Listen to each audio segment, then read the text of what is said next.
the entire stadium. Testing sound, testing sound, testing sound. I love college sports, but I just pretty much give up on pro sports. Like I flipped on the Buffalo game last night just because it was snow game, and anytime there's snow, the fall game, just want to watch it. But yeah.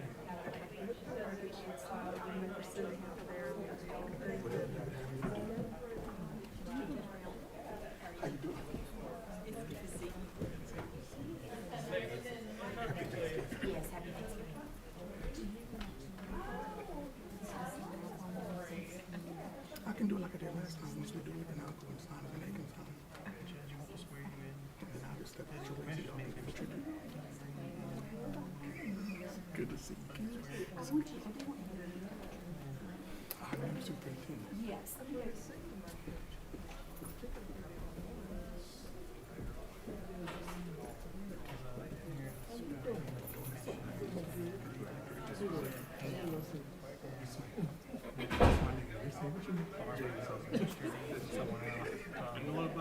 David Sproul.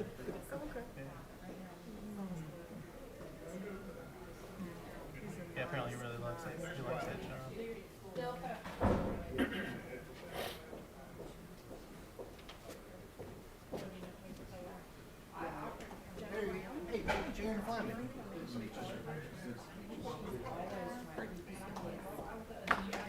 We need each other, don't we?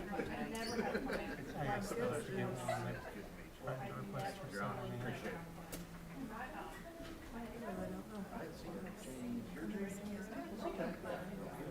Who claims it?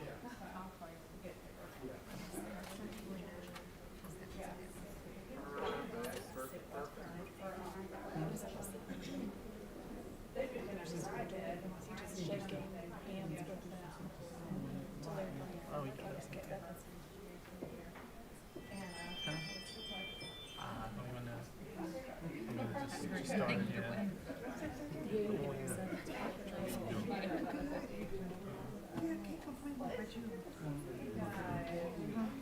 I retired from the post office. 30 years. Yes. Well, I work part-time at the City Green.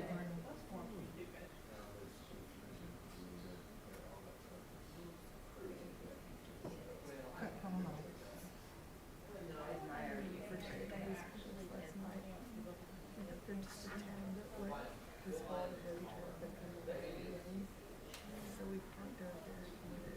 I didn't know how to find it. Well, from work you can't, you know, some main lanes when you come around and then the side, come on and stay. It looked like, I don't know how old the lane was, but it was old. Is that a fighter or like small dude? It was, I don't know, medium size, if I get there, but two people were sitting front, some room in the back. You're looking at this, From the plane? but all around the, I guess I could do that. they showed New York last night, oh, it's not ready, so they just said, but yes, they think you should call us out. They call a state emergency. Man, it was no good. It was well, yeah. You know, we saw last was in the mountains, but we didn't get. Speaking of which, do we have Duke and Carolina are playing in the Final Four of soccer, women's soccer. Gary. They're playing here. They always play the championship in Gary. And apparently it's the first time all four schools are ACC schools. Really? And most of them are North Carolina. Duke, UNC, Wake Forest. Maybe for us, so we'll work on dispensers and so well, it'll be a little warm.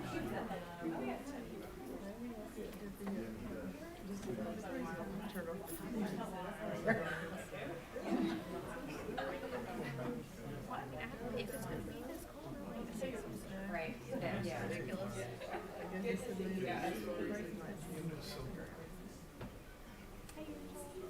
How are you?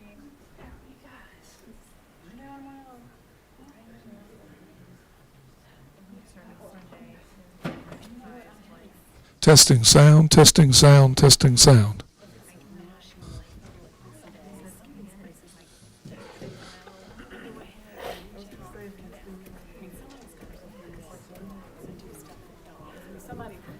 Somebody's gonna be over here saying no, and I'm just gonna say, we can't help do something very,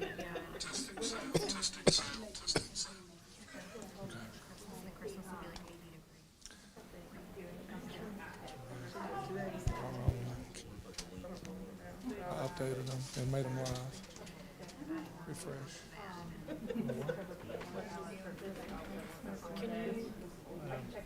check in with them. Should be able to click on them. We should open up our own food pantry at the headquarters. He said Henderson, whatever's,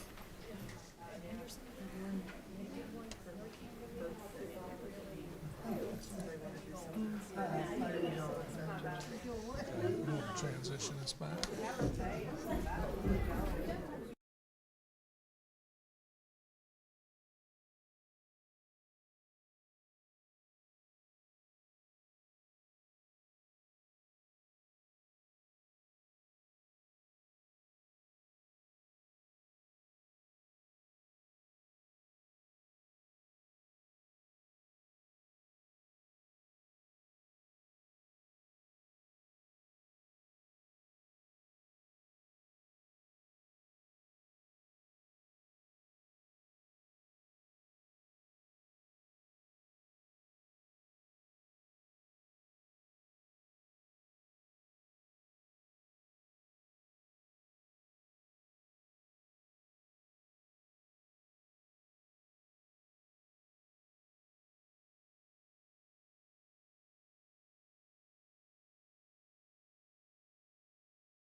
Good evening and welcome to this organizational meeting for the Alamance Burlington Board of Education.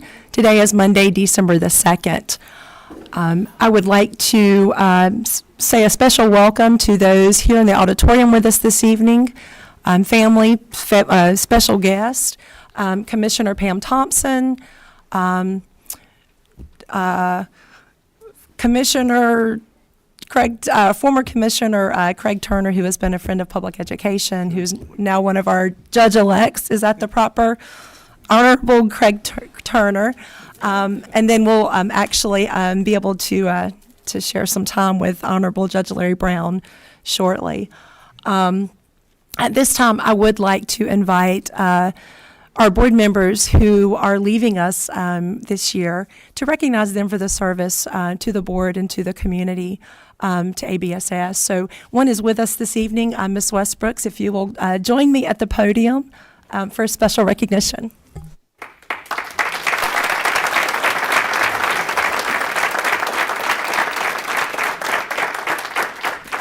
This podium?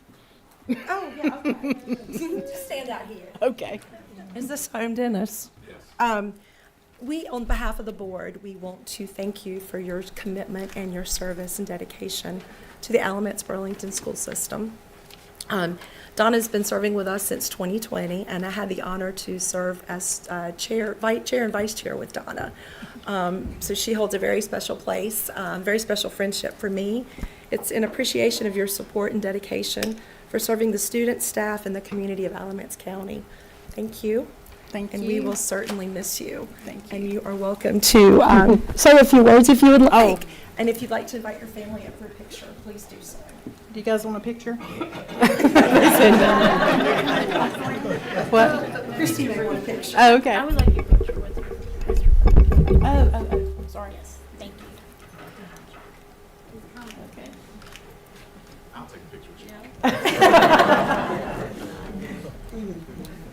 Okay. Oh.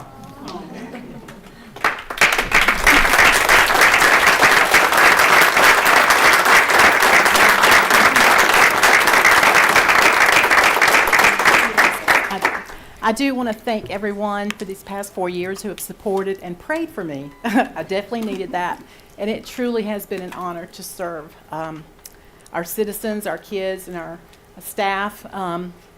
Having over 30 years of education, it just seemed, I think I've said before, it was like the icing on the cake to be part of the board. And so I will miss you guys, but I feel that everything will be just fine, and I want to congratulate Tamika and Avery, and of course Seneca and Sandy.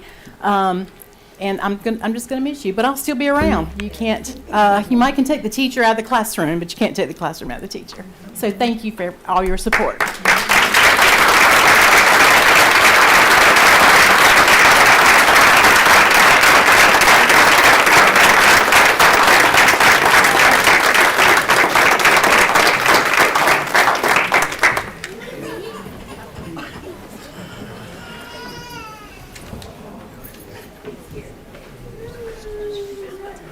And at this time, I will invite District Court Judge, Honorable Judge Larry Brown, to the front. And if I'll ask Mr. Rogers, Ms. Harvey, Mr. Wagner, and myself to come up front, and family, special guests, anybody you'd like to come up with you, please join us up at the front for the oath of office.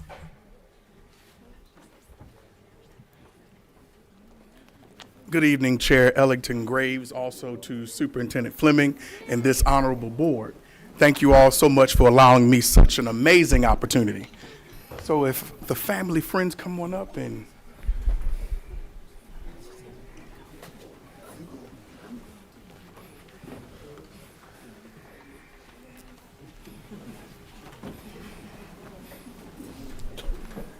oh, what a day.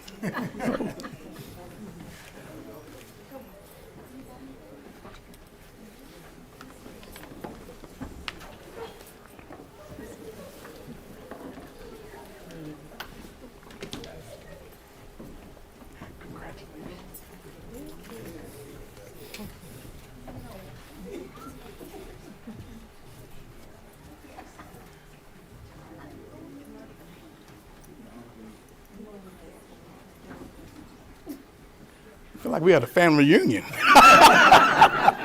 So if I could have our newly elected members, please place your left hands on the Bible. If you have one, raise your right hand. Unless you choose to affirm.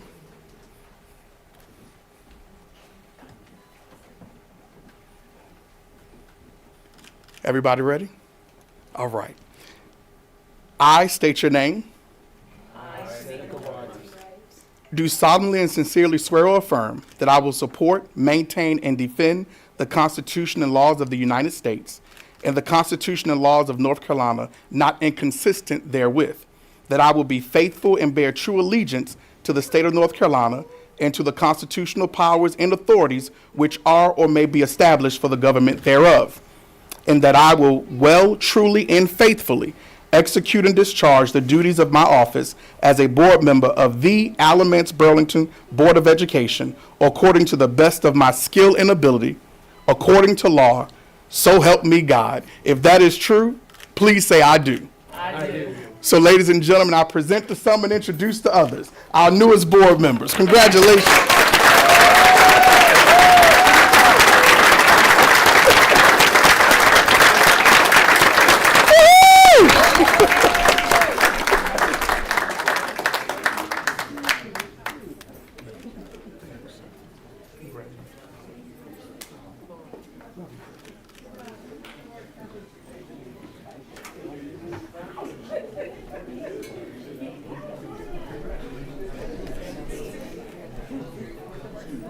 Is it possible we could get one with just the three new board members? The three new ones. Sandy, Seneca, Avery, and Tamika, sorry. Yeah. The four. We can get the four together.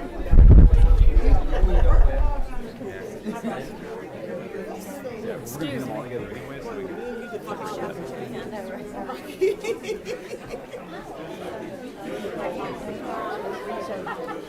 He's gonna have to get a picture.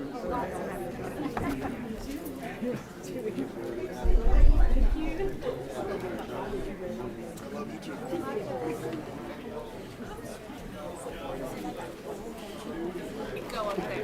Go.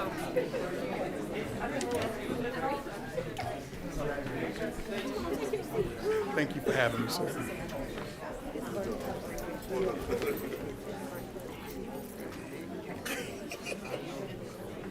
Just real quick, just y'all four together.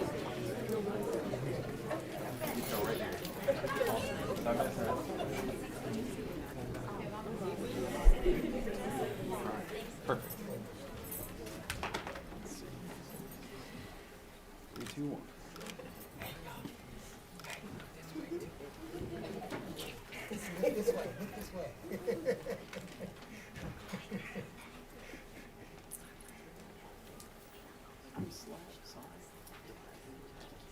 Congratulations. Thank you.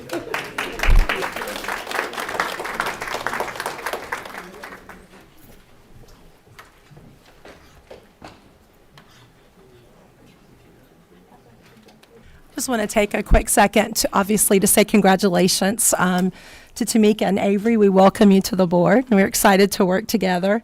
And glad to have Seneca back, and I'm glad to have my own seat at the board back.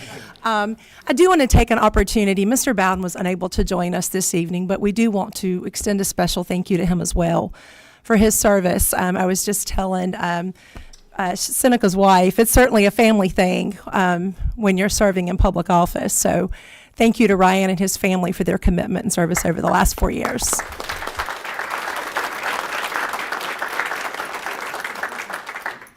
And with that, we will adjourn, and we will be back in session at 6:30 for our regularly scheduled board meeting. Thank you for being here.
Good evening. I call to order this evening board meeting of the Alamance Burlington Board of Education. Today is Monday, December the 2nd. Special welcome to those here in attendance as well as those watching online at home. Special welcome to new board members Tamika Harvey and Avery Wagner, and welcome back to Mr. Rogers. At this time, I will turn the meeting over. Mr. Marsh is not with us this evening. He is not feeling well. Mr. Engel, would you lead us in the moment of silence and the Pledge of Allegiance? Okay.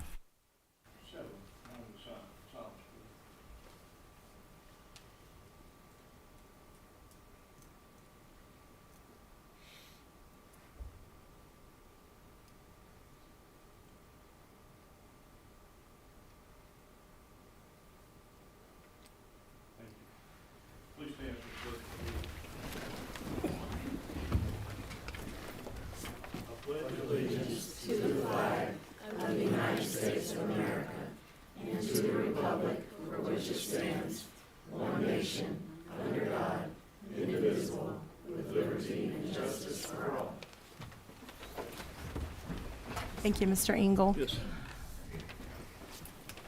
Is there a motion to approve turn the meeting over to you? Can you do the agenda approval and the approval of minutes? We'll have to do the election before we can do any business. Okay, so you're going to move that up? Okay. The organizational meeting of the Alamance Burlington Board of Education is called to order. We have a quorum present. The purpose of this meeting is the election of board officers. The first order of business is the election of the chair. Just a reminder, nominations do not require a second. Do I hear a nomination for the office of board chair? Dr. Fleming, I would like to nominate Sandy Ellington Graves, if I may speak for a couple minutes. Ms. Ellington Graves has done an outstanding job as our chair, even in times of adversity, and we've had some in the last year, but she's always persevered. She and I have agreed with each other probably maybe 95% of the time. But let me say this, when we disagreed, it was in a professional manner on her part, and we left as friends. And that's an asset, folks. But she's guided this board in a very positive way with the knowledge that each one of us have equal responsibilities as board members. Each one of us get one vote on an action, and it takes 4 votes in order for something to pass or to fail. But under adversity, she's been a champion. There's a lot of things that she does as a chair. Meetings, she's always there. She always keeps us informed. And in my humble opinion, she's done a great job. So I put her name up to you.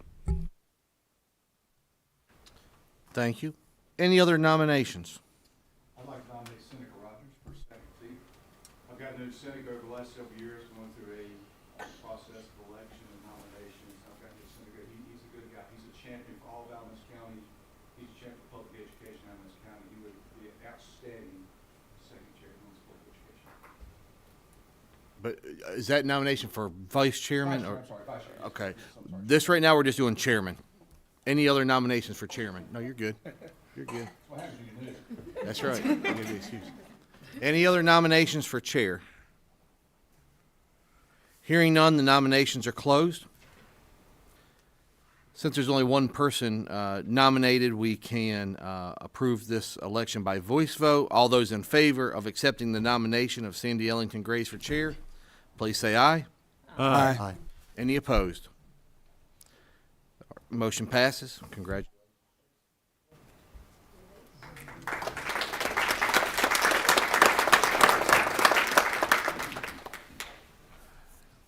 Thank you. And thank you to my board colleagues for the vote of confidence for another year of service. And thank you, Mr. Engel, for your kind words. Let's see. Do I hear nominations for the office of vice chair? Let me try that again. I would like to nominate Seneca Rogers as vice chair because I've gotten, again, as I said earlier, I've gotten to Seneca over the last few election cycles. He's a champion for public education in Alamance County. He's a champion for all of us in Alamance County, and I think he did an outstanding job as second chair on the Board of Education. Mr. Rogers? So I just want to say I appreciate you, Avery, for the nomination for vice chair. It is an honor that somebody did want to nominate me for vice chair, but also I do want to make a nomination at this time for Dan Engel for vice chair. I've got the chance to work with Dan over this past year.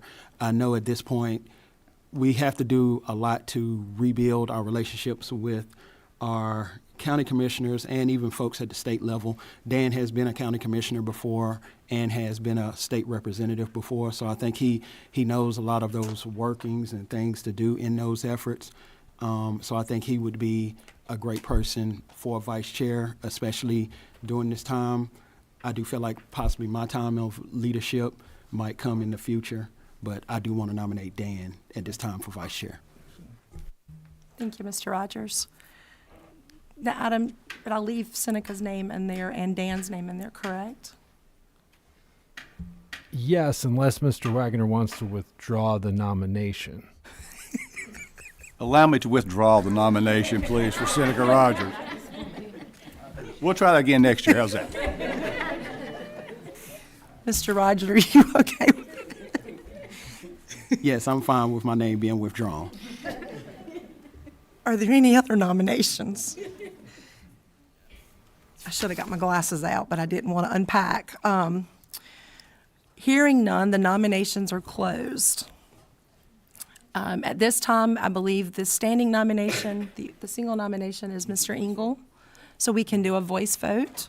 Those in favor of the nomination of Dan Engel for vice chair, please say aye. Aye. Any opposed? Motion carries unanimously. Mr. Engel, congratulations. You will serve as the vice chair this year. Thank you, Mr. Rogers, for your kind words.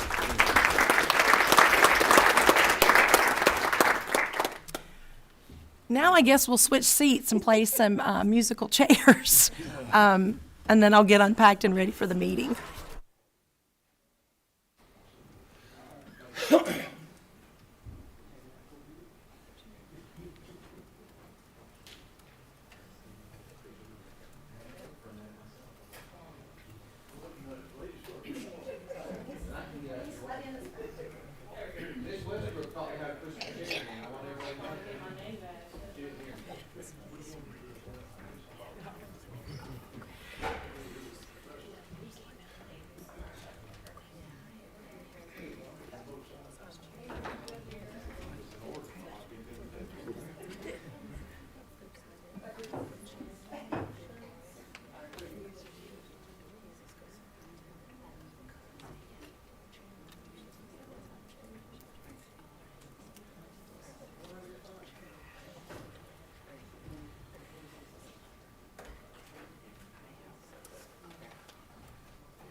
All right, we are in session, and at this time, is there a motion to approve the agenda as presented?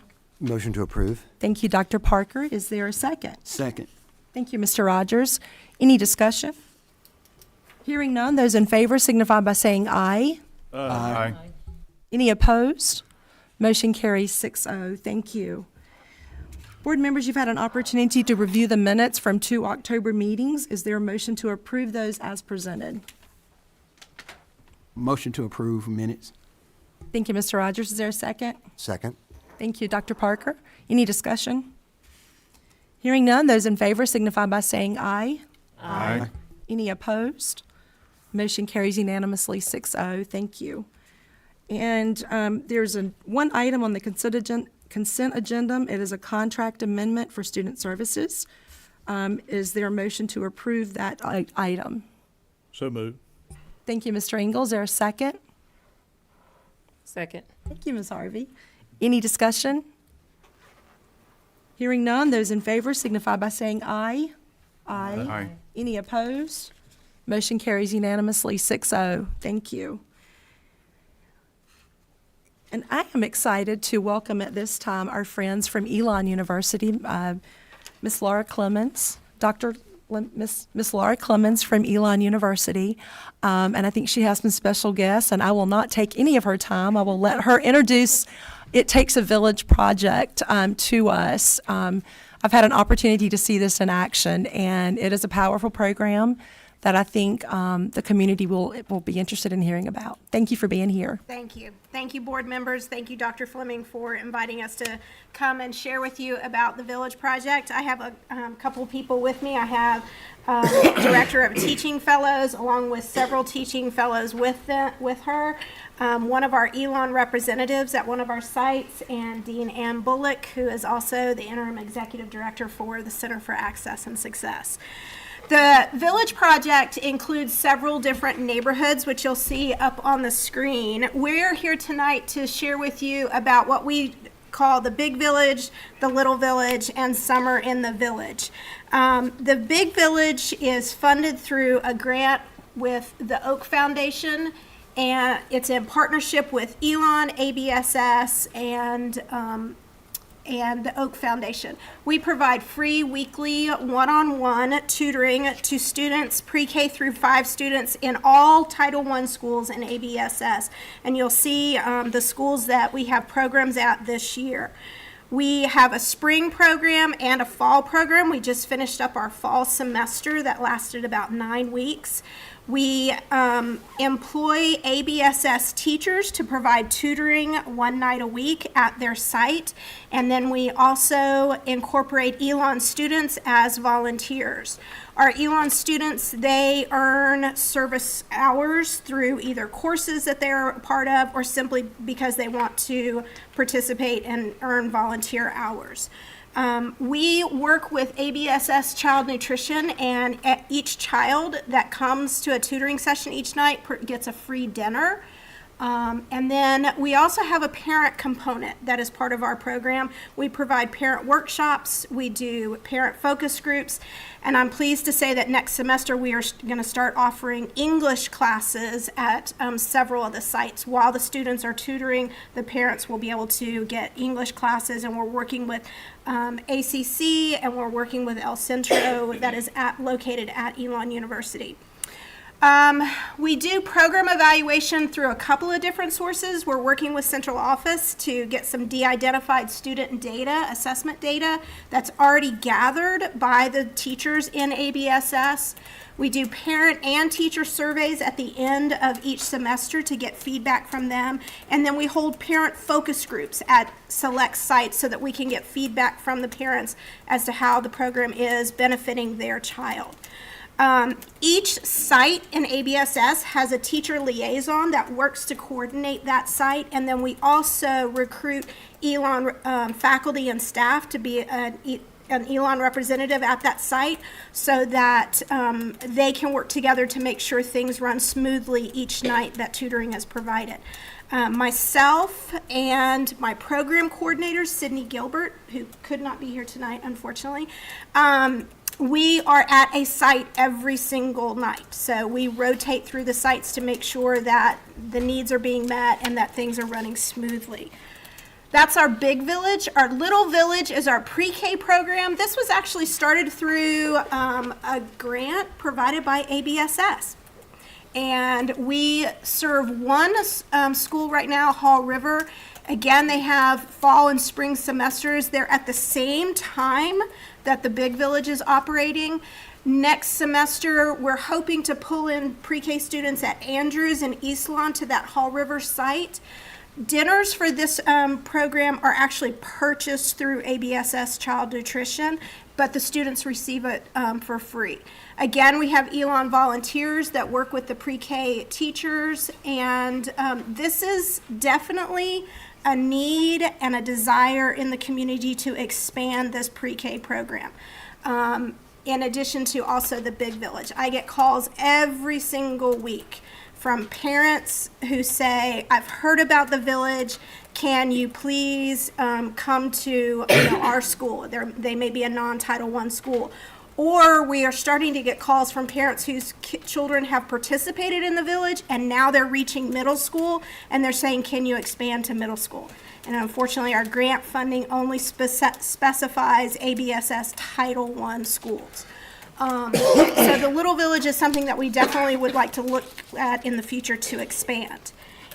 And then we have our Summer in the Village. Our Summer in the Village is a 2-week program that we have traditionally held on Elon's campuses. It's a half-day program. Students come, they get snack, they do get a free grab-and-go lunch. They're tutored in math and reading each day, and then in addition, they have been given music class through our Music in the Village program. You can see that we had over 200 students that participated last summer in our Summer in the Village program. We held focus groups, parent focus groups during the summer, and the number one thing that we heard was, we would love to participate in the summer program, but it is hard for us to get to Elon. If we do travel to Elon and drop our kids off, we can't go back home because of the distance and so forth. So we started brainstorming, and we're hoping to begin a conversation with ABSS. Could we possibly work together to provide our Summer in the Village program at some satellite spots at Title I schools in the district? And if we provided them at a satellite school, we have 4 schools per night. So if we designated one of those schools as a satellite school, then maybe the families from that area could travel to that site and participate in our program. So that is our hope, in addition to the wonderful ABSS Child Nutrition that we have worked with. They have already said, if you get it to work, then we can work together with you to provide breakfast and lunch to those students. So we're hoping that we can kind of work together and begin a conversation possibly in that area. And then our last is just some opportunities for collaboration. We would love to collaborate with ABSS to strengthen the program and to expand the program. So these are ways that we'd like for you to be involved. One exciting thing that we're going to start in the springtime is our student volunteers have always been Elon students. However, I had a Elon parent that contacted me early in the fall that said, I have a high school student, senior, who would like to get volunteer hours. Would you be open to allowing her to volunteer? I was like, I don't know. Let me think about it for 24 hours.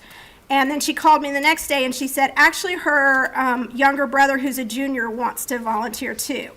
And I said, okay, I'll tell you what. I said, we'll do it on a trial basis for this semester, and we'll place them at Grove Park because I wanted to make sure that they were not traveling far because it was at night.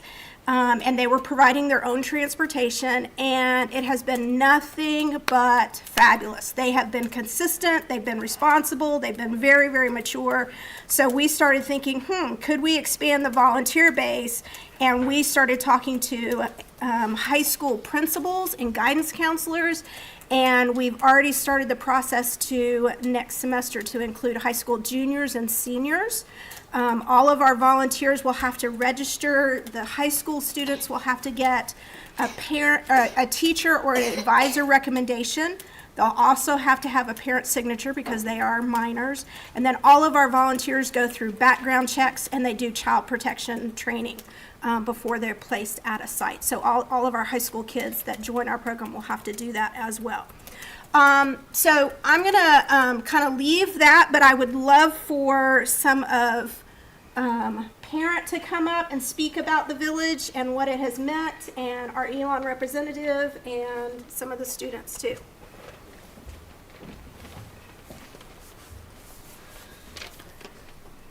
Good evening, everybody. I am a parent of a second grader at South Graham Elementary, and I feel like this program has helped my son a lot. He struggles with the reading. He's not actually on the level where he's supposed to be, but the program has definitely helped him a lot. He's learned to read better now. So I feel like it's a great program. Thank you.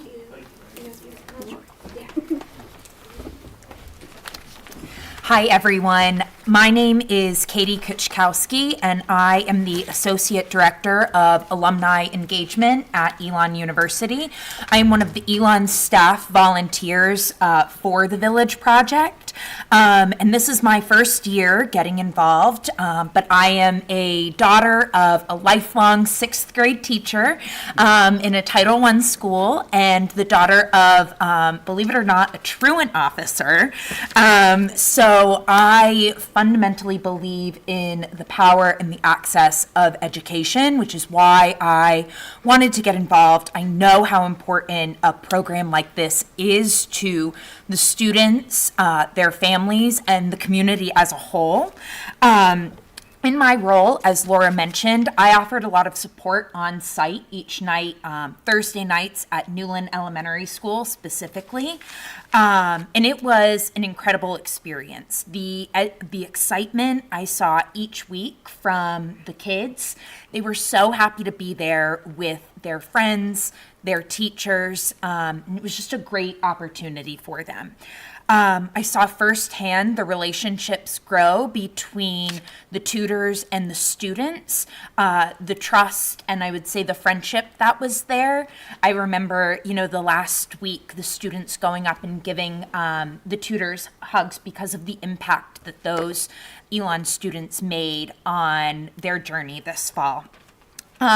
So I want to give a special shout out specifically to Valentina, who was the Spanish translator at Newland Elementary. She was an integral part of that program and why Newland, I think, sees such success. That population is predominantly Spanish speaking, and so it was the Village Project for that school is an opportunity for students to practice reading and writing in perhaps a language that isn't spoken at home, and Valentina made every single family feel welcome and valued at that program. And I know that I believe Newland was one of only one, maybe two schools who had a Spanish translator for this program. And I think it's something that other schools, if they have similar populations, would greatly benefit from, just because she was integral to that program. And then special shout out to Natasha King, who is the teacher director at Newland. It is a well-oiled machine there, and I see how hard that she, and I'm sure every single other teacher at the different schools, work in addition to, teaching pre-K. So I was really grateful to be a part of this as an Elon representative, and I'm excited to be involved in the spring. Good evening. My name is Erin Hone, and I'm Director of Teaching Fellows at Elon University. And as part of our program, our first year Teaching Fellows participate in the Village during their first semester on campus at Elon. So obviously these students are coming to us wanting to be teachers, and oftentimes this Village experience is their first experience with the Alamance Burlington community and the school system. And so first and foremost, I do want to say Laura and Sydney have this. This is my first experience being on the other side of the Village. I've participated by actually being there, but since they have come on board, it's well-oiled machine. It's exactly how you would state it. It's a huge operation, and they've done an amazing job with it. Very organized. The communication was amazing. Sending our fellows out, I felt like they felt they knew what their role was, and it was quite organized. Our students do reflective journals about their experience in the Village, and first and foremost, what came out from that was their joy of being in the Village and working with the students. But some other themes that came out that I think really speaks to their experience of being in the role of a teacher and learning what it's like to work alongside a teacher, the importance of building relationships, being adaptable, and solving problems creatively. I think it really opens their eyes to the importance of being able to adjust lessons on the fly and be able to read the room and recognize what their students need right then and there. And the value of one-on-one interactions, while also beginning to grapple with, they're in a small setting with many tutors, what's going to happen when they're in a larger classroom setting with not as much help in the classroom. And so they start to think about that, and it really brings to life great questions that they have that they bring back to their classes at Elon.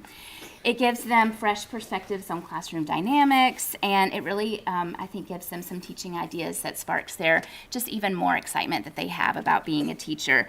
And it highlights the importance of linguistic and cultural awareness in order for them to really meet the needs of the families in the community. And so while the program does have a meaningful impact, it's not only for the students it serves, but also for the future educators that we have at Elon University. And so we really are grateful for all of the partnerships. We have so many partnerships with ABSS. This is just one of those, but we're really proud to be a part of this. Thank you, Laura.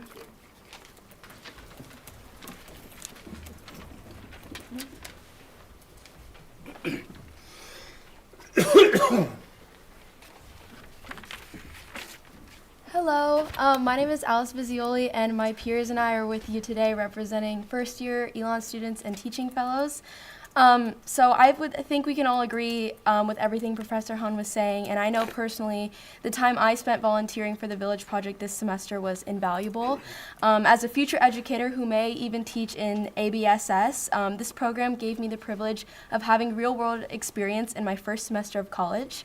I feel incredibly lucky to have been given such an early start because I know many of my peers at other schools don't get this opportunity. And from only 3 months of work, I've already seen so many examples of the different ways in which kids learn, which it was incredible to have that kind of insight. Another outcome of the Village Project that I valued was the personal relationships I built with each student. I loved getting to know each of my second graders' unique personalities, strengths, and weaknesses. It was a fun challenge every week trying to figure out which student was the most energetic and which was the most mentally exhausted. Volunteering with the Village Project has been extremely beneficial in preparing me for a career in teaching, but I would recommend this work to anyone. No prior teaching experience is required. It's open to any Elon student, and it's very accessible. I feel like it's good to know you're making a difference in the Elon community, and who doesn't love spending time with adorable little kids? I'm so glad I was able to participate in this program through Elon and Teaching Fellows, and I can't recommend it enough. Yeah. Thank you. Thank you.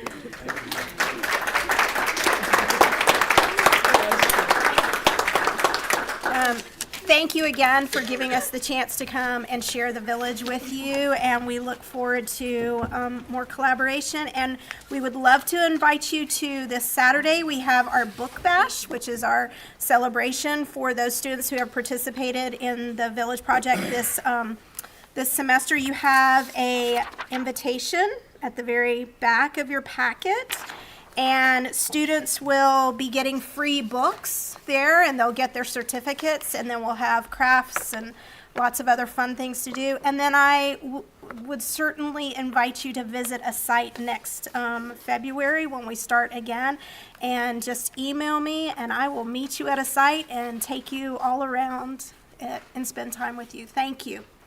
Thank you. Thank you. I just want to say thank you to Ms. Clemens for allowing, the board was invited to come out a couple of weeks ago and being able to see that in action at some of the different elementary schools and how excited those kids are at 6 o'clock after they've been in school all day. So I think it is a great program, and I just wanted the board to be able to see that and hope that you guys can join them and see that in action as well in February. If we have families in our Title I schools that are interested in more information, where can we send them to you? Yes, just Okay. email directly to us, Perfect. and we will certainly take care of them. And I'd like to say too that we'll take students at any point during the semester. They don't have to sign up at the beginning of the semester. We will enroll students and volunteers whenever they email. We are welcome them to the program. Perfect. So what a great opportunity for future educators, but also for our junior and senior high school students that need or want those volunteer or those service hours. So great partnership. Thank you for sharing that. Thank you, Dean Bullock. Thank you all for being here. Really appreciate it. All righty. At this time, we will move into public comments portion of our meeting. I take a quick opportunity to briefly review our board policy, section 2310, titled Public Participation at Board Meetings. The full policy can be found online. It does allow for a minimum of at least 30 minutes at the beginning of our monthly meeting. Tonight we have 4 speakers. Sorry. Per policy, individuals may speak for up to 3 minutes. Please note that the timer will chime at exactly 3 minutes. We do ask that you plan accordingly and respect any additional directions given. Please be sure to address the members of the board, not the audience. Board members, we do not respond to individuals except to request clarification of points made by the speaker. We ask that you refrain from clapping, snapping, or vocalizing in any way during public comments. Profanity, making threats, or revealing confidential student or personnel information is not allowed. And when your name is called, if you'll make your way to the podium, and before beginning, if you'll state your full name. And our first speaker is Lisa Harrison.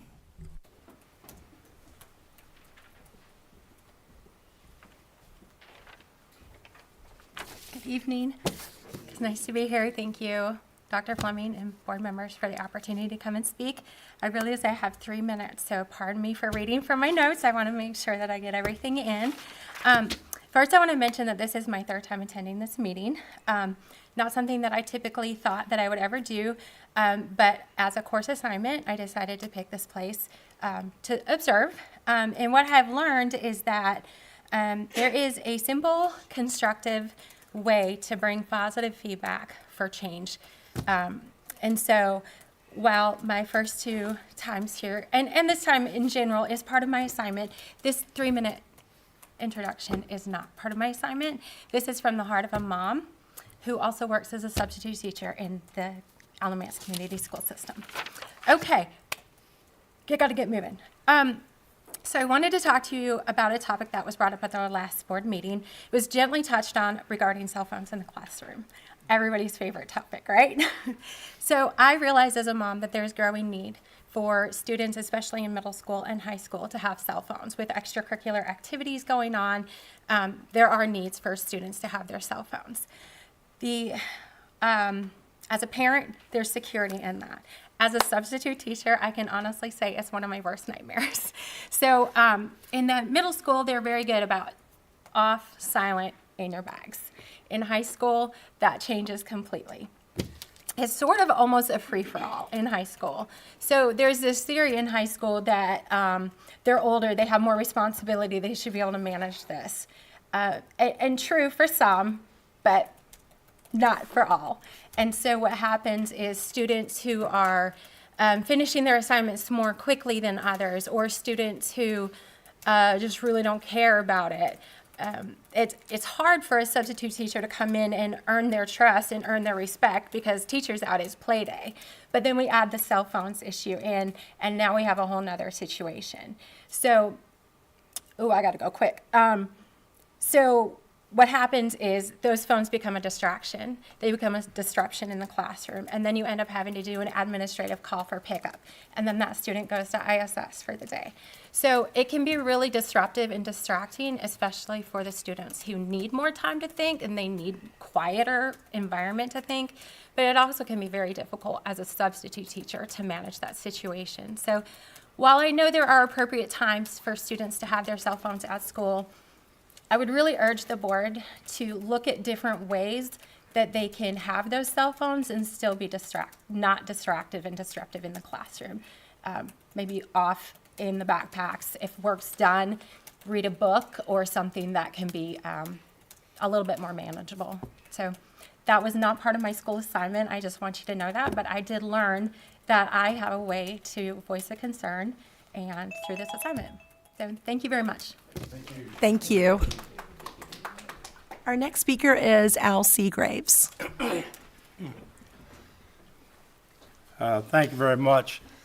I'm going to go back to about 3 or 4 meetings ago because new superintendent, a couple new board members. But my name is Al Seagraves. I've been a citizen here in Alamance County for 29 years. Was a head football coach at Elon University. My whole life has been devoted to education, either as a teacher or as a coach. I've taught from anywhere from elementary school, 2nd grade, all the way through to a professor at the United States Military Academy, West Point, and at Elon University. My father was a school board president, so was my brother. So we're entrenched in public education, always have been. As I said the first time I spoke, Williams High School called me, and at the time, I was making $130,000 a year, and they offered me a position as the in-school suspension teacher for $22,000. So if there's anybody in this county that puts their money where their mouth is, it's me. I left $250,000 on the table to take an in-school suspension teacher to try to make a difference and help kids turn their lives around.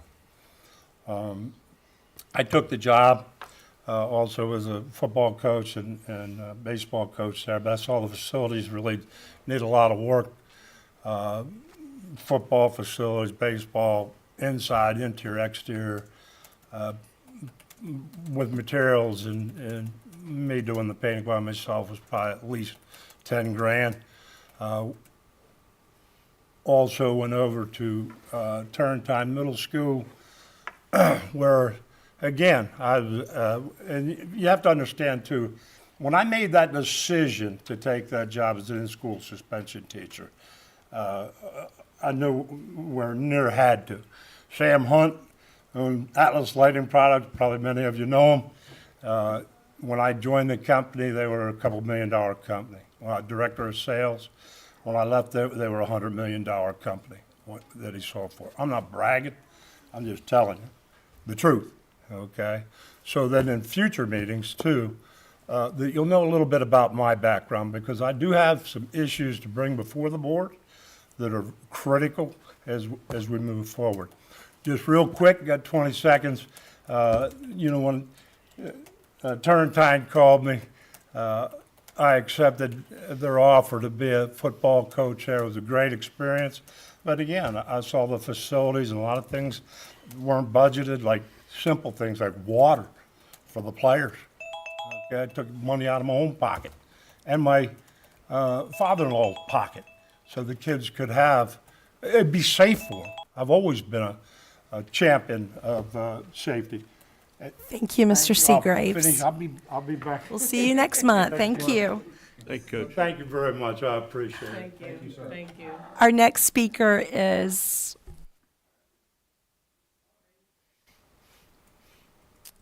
Aisha Milton. Did I get that right? You did. Oh, fabulous. So we're kind of together. We're going to tag team if that's okay. And then we technically take our 3 and turn it into 6. Yeah. No. Like, he's just going to be the continuation, not at the same time. Okay. Hold on 1 second. Can we, do we just do 2 separate speakers? Yeah, that's fine. Is that okay? Yes, absolutely. 1,000%. Thank you. So, as our amazing board chair stated, my name is Aisha Milton. I am an educator at Cummings High School. And what I will start off by saying that ABSS is student-centered, right? Future-focused. Unlike some educators, I can't say I'm from Alamance County. I drive 37 minutes to work every day, and after I close on Wednesday, my commute turned to 49 minutes. I don't drive here for the glitz and the glamour. I don't drive here because we pay astronomical amounts. Truth is, over the summer, I turned down 5 recruitments from 5 major counties. I don't say that to toot my own horn, but I do know that I'm good at what I do, and that's recognized. But with that being said, we received the responsibility this semester to take on the seniors, right? And I'm one that I believe in you putting your money where your mouth is. So I give my time, I give my resources. I have a care corner in my classroom. Students come and get food all day. I purchase it. My fiance is a corporal for a GPD. We pay for everything. They can come get their hair done, fix their whatever they need. I make sure I provide it. Why? Because I'm going to be the answer. I don't need to bring you a problem. I have a solution. But with that being said, I realized that we wanted to do something for our students because the truth of the matter is the majority of our babies haven't left Alamance County. We took them to the Civil Rights Museum, and some of them said they've never been further than the mall in Greensboro. But according to the National Education Association, there is a study that states, regardless of gender, ethnicity, and socioeconomic status, students who take trips have better grades, 59%, higher graduation rates from high school, 95%, and college, 63%, and greater income annually by 12%. And then the Education Week Journal published an article that talked about the power of travel. Now, if we are student-focused, right, student-centered, future-focused, it's every student in the county, not just the ones that live on the pretty side of across the town. Our babies, the ones who sometimes our meal is the only meal that they get, or sometimes we have to help them with their hair because they didn't have the stuff that they needed at home. Last year, we had a teacher who is a nationally board-certified teacher present a field trip. Never made it to the board. This year, Mr. Lawhorn and I worked on a field trip, and after looking at every single board meeting and minutes, our trip never made it. It is a cultural excursion for students to see things beyond Alamance County, for them to travel to a cultural, multicultural mecca in the United States, to see success, to see what it looks like for people who look like you to have. And the only reason kids can see or think of the possibility is if they have exposure. So can we not have an opportunity for all students to have an opportunity? So our trip is not there, but I created a whole entire presentation. Have everything listed. I provided all of the documentation and even community support. We just asked to be considered. Thank you. I'm guessing I'm next. So I don't know. Yes. Can you state your name before you begin? I am Eric Lawhorn. I am a teacher at Cummings High School, as well as I am a member of the community. You good? Okay. Yeah. Yeah. So to piggyback on what Ms. Milton was saying, we were just utterly disappointed that our proposal was not even added to the minutes. And a lot of times, as educators, we are sent to educate. But a lot of things that we do over at Cummings High School is build worth. And it's hard to show up tomorrow, and I know I'm gonna get emotional, to help these students build worth. When I, as a member of the community, when I came over to Cummings 4 years ago, I was working at Lowe's, I was seeing Ms. Tamika at Harris Teeter, and then when I got the job at Cummings, for people to give me that knowing, okay, or that smirk, to saying, oh, you're going there. When I put my baby in a Cummings High t-shirt and walk around, and I send my kid to Elon Elementary with his Cummings High shirt on, for him to kind of look that little weird. These students feel that. They feel it every day. We hear it every day. And we're trying to give them, when they show up to school and they say, why? Why am I doing this? And we have to tell them, you're doing this because you're going to be better for it. But we cannot even give them a trip outside. We're not asking for money. We're not asking for assistance. We're simply asking for the opportunity for our students to do something that they probably have never done and may never do. Right? So when we show up tomorrow and we advise the student government and we have to sit down and we talk to these babies and they're going to say, hey, how did the meeting go? I don't know what we're going to say. I'm not quite sure how we're going to get across to them that we never got heard. And I don't know, and I'm an optimistic person, and I may say, hey, there was little glitches in the system, there was some administration, because that's who I am as a person, and I'm going to hope that we have the opportunity not to get approval, but just to have the opportunity. That is the disappointing part on our part. We didn't have the opportunity to go through, and we pull up the minutes, and I was just like, oh, they're approving today. I didn't know we were going to get approved, but at least we would get our say. And we didn't get our say. And that is the part that disappoints us, and that's the part that we don't know what we're going to say tomorrow, and the day after, and the day after, and the day after. Because we're going to be there. Because we want to be there. We want to be there. Thank you. Thank you. A clarification. May I have a copy of your presentation? Or that Dr. Fleming would like, how many do you have? Enough for everyone. Oh. Thank you. Thank you. I wanted to take our students to Georgia. Thank you. Let them see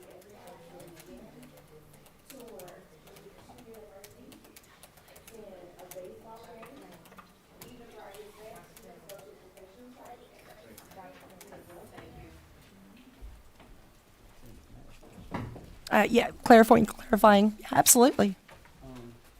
Just a clarifying question. So you said that there was a previous trip that you were looking to go on and it did not. So last year, the senior advisor, who is extremely even more detailed than we are, planned for the students to go to the Carolina Beach. Never made it to the school board. And she worked, I'm sure, even more tirelessly than we did. Her details are like to the second. Never seen it on the minutes, never was presented. We don't know this. I was asking some questions here. My understanding is it'll be on the next board approval for field trips. So I wasn't aware of it, but yeah, it's on there. Our concern was, We were rushed to make sure we had it turned in by the 21st. Then the deadline changed and we made sure we turned it in then. And we've done everything that we were supposed to do.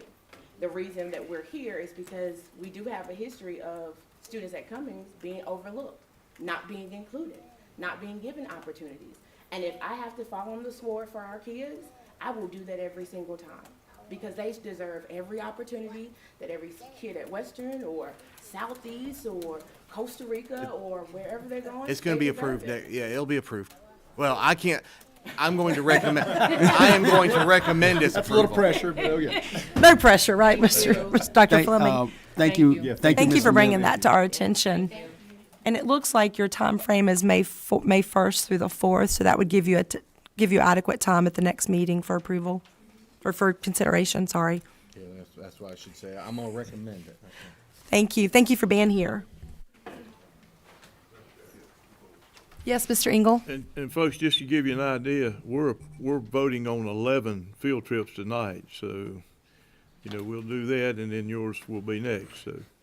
We encourage field trips. That's a good thing.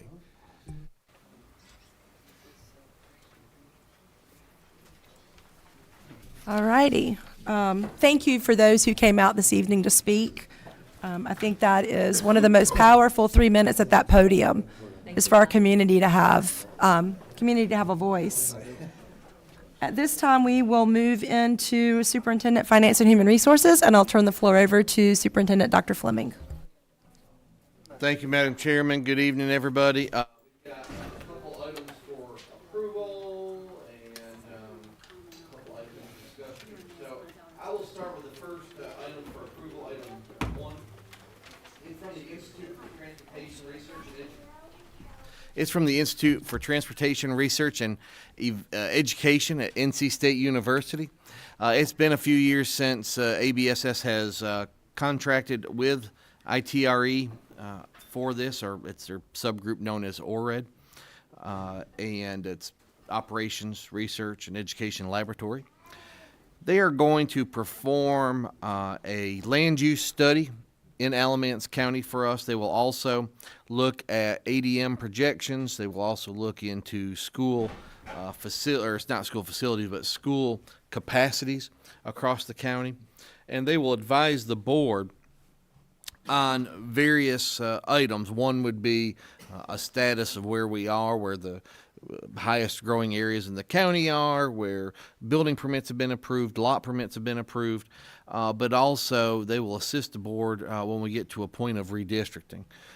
They will look at empty seats in schools versus schools that are at capacity and find a way to redistribute attendance zones and students across the county.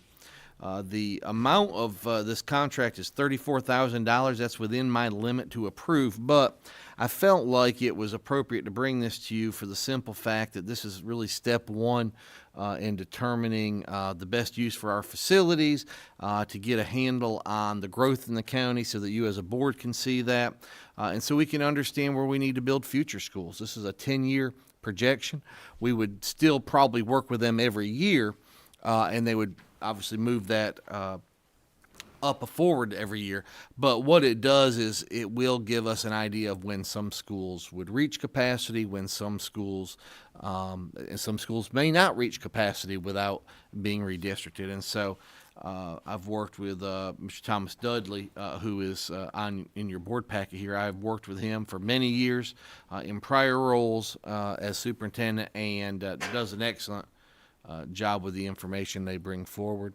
Of course, like everything, we have to provide them good information to get good information back, and so we're working on making sure our school capacity numbers are accurate so that we can give those to them. They will look at our bus routes. They will pull GIS data from the county. They do a lot of mapping and all of that, and we really can get a good picture of where we're at today and where we want to be in the future when it comes to assigning students to our facilities and the growth of the county. So I recommend this contract to ORED, this contract from ORED. I present that to you this evening for approval.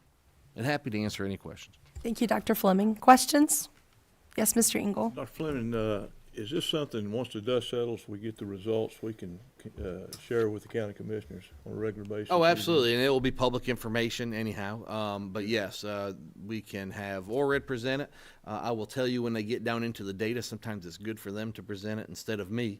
But we can have them present it. We will have a packet of information to give the commissioners. You will receive information as well. Sure. What's the funding source? Is it local? We will pay this out of local funds, Okay. yes. Any other questions for Dr. Fleming? Yes, Mr. Rogers. Dr. Fleming, so with this land use, you said it's a 10-year, it's a 10-year study, I guess? Well, it's a 10-year projection. They do the land use study about every 2 or 3 years in fast-growing counties because it will change so quick. They'll do capacity tables every year, but the land use study is about every 3 years or so. Okay. And part of the reason we're asking that is well, I wasn't on the board at the time, but I've been watching so many board meetings throughout the years and attending so many that I think we did a similar study like this back in 2020, and we got the results for it then. And I looked out over that projection, and it was running for stuff up to 2030. So I guess just my question is, if we did that in 2020 and it's running through 2030, I know on that one, Southeast was not on there, and now we do have Southeast in there. So I don't know if internally we could do a projection with the Southeast piece of it, but I guess it's just, is there a true need for it if we did that back in 2020 and we're just in 2024, or would that data that we got from there be for us to use right now through, I guess, that 2030 period? Yeah, and it would, and the reason why is the capacity study itself, you probably can project that out. The reason why you want to do a land use study now is because every year a certain number of building permits are issued and lot permits are issued in the neighborhood. For example, I know on the eastern side of the county, just within the last few weeks, we had 6,000 homes approved. They go through and they actually can take the number of projected children per house and all that, and they will keep that as a rolling 10-year cycle. So you'd be seeing out in theory to 2034 at this point. So I do think there's a good need for this because if nothing else for the land use study, because they will go through GIS maps and update new roads. It helps our transportation department with TIMS and all as well. They actually pull files out of TIMS to do this. And so it's very in-depth. After this year, you wouldn't necessarily need to do the land use study for another 3 years or so, but you would just update the capacity tables. in between the studies. But they say about every 3 years, and if the last one, and I haven't been able to find the last one, but I was told that the last one was 2020. So we're due for one. I mean, that's the good thing. And then we do another one in 3 years or so. So I guess so. It's a study that basically runs like a cycle to be done every couple of years, just because of changes. I guess with our county or through the county or something. Yeah, through growth. Some counties may not need to do it as often because if they have a lot of schools that are under capacity, it may not be as urgent. But with us and the rate of growth that we're seeing, we've got to stay. They do a best fit for new schools as well. So if they see an area that they know there's no schools around it that will hold, Southeast comes to mind. And the eastern side of the eastern for that matter, but the eastern side of the county where we're growing so rapidly, and even to an extent on the western side, we're growing so rapidly. When they know that all of the possible schools you could redistrict those students to are becoming full, then they'll do a best fit of where you need to put a new elementary or new middle or new high school, and they map it right down to basically a 1 mile square or 1 mile radius of where that school should go.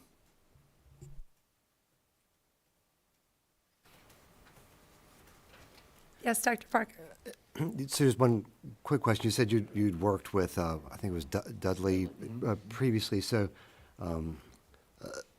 this institute at NC State, is it the kind of best in class, or is it, can you give me just a little bit more information about maybe your history of working with them and why you picked them again this time? Yeah, so they are obviously a state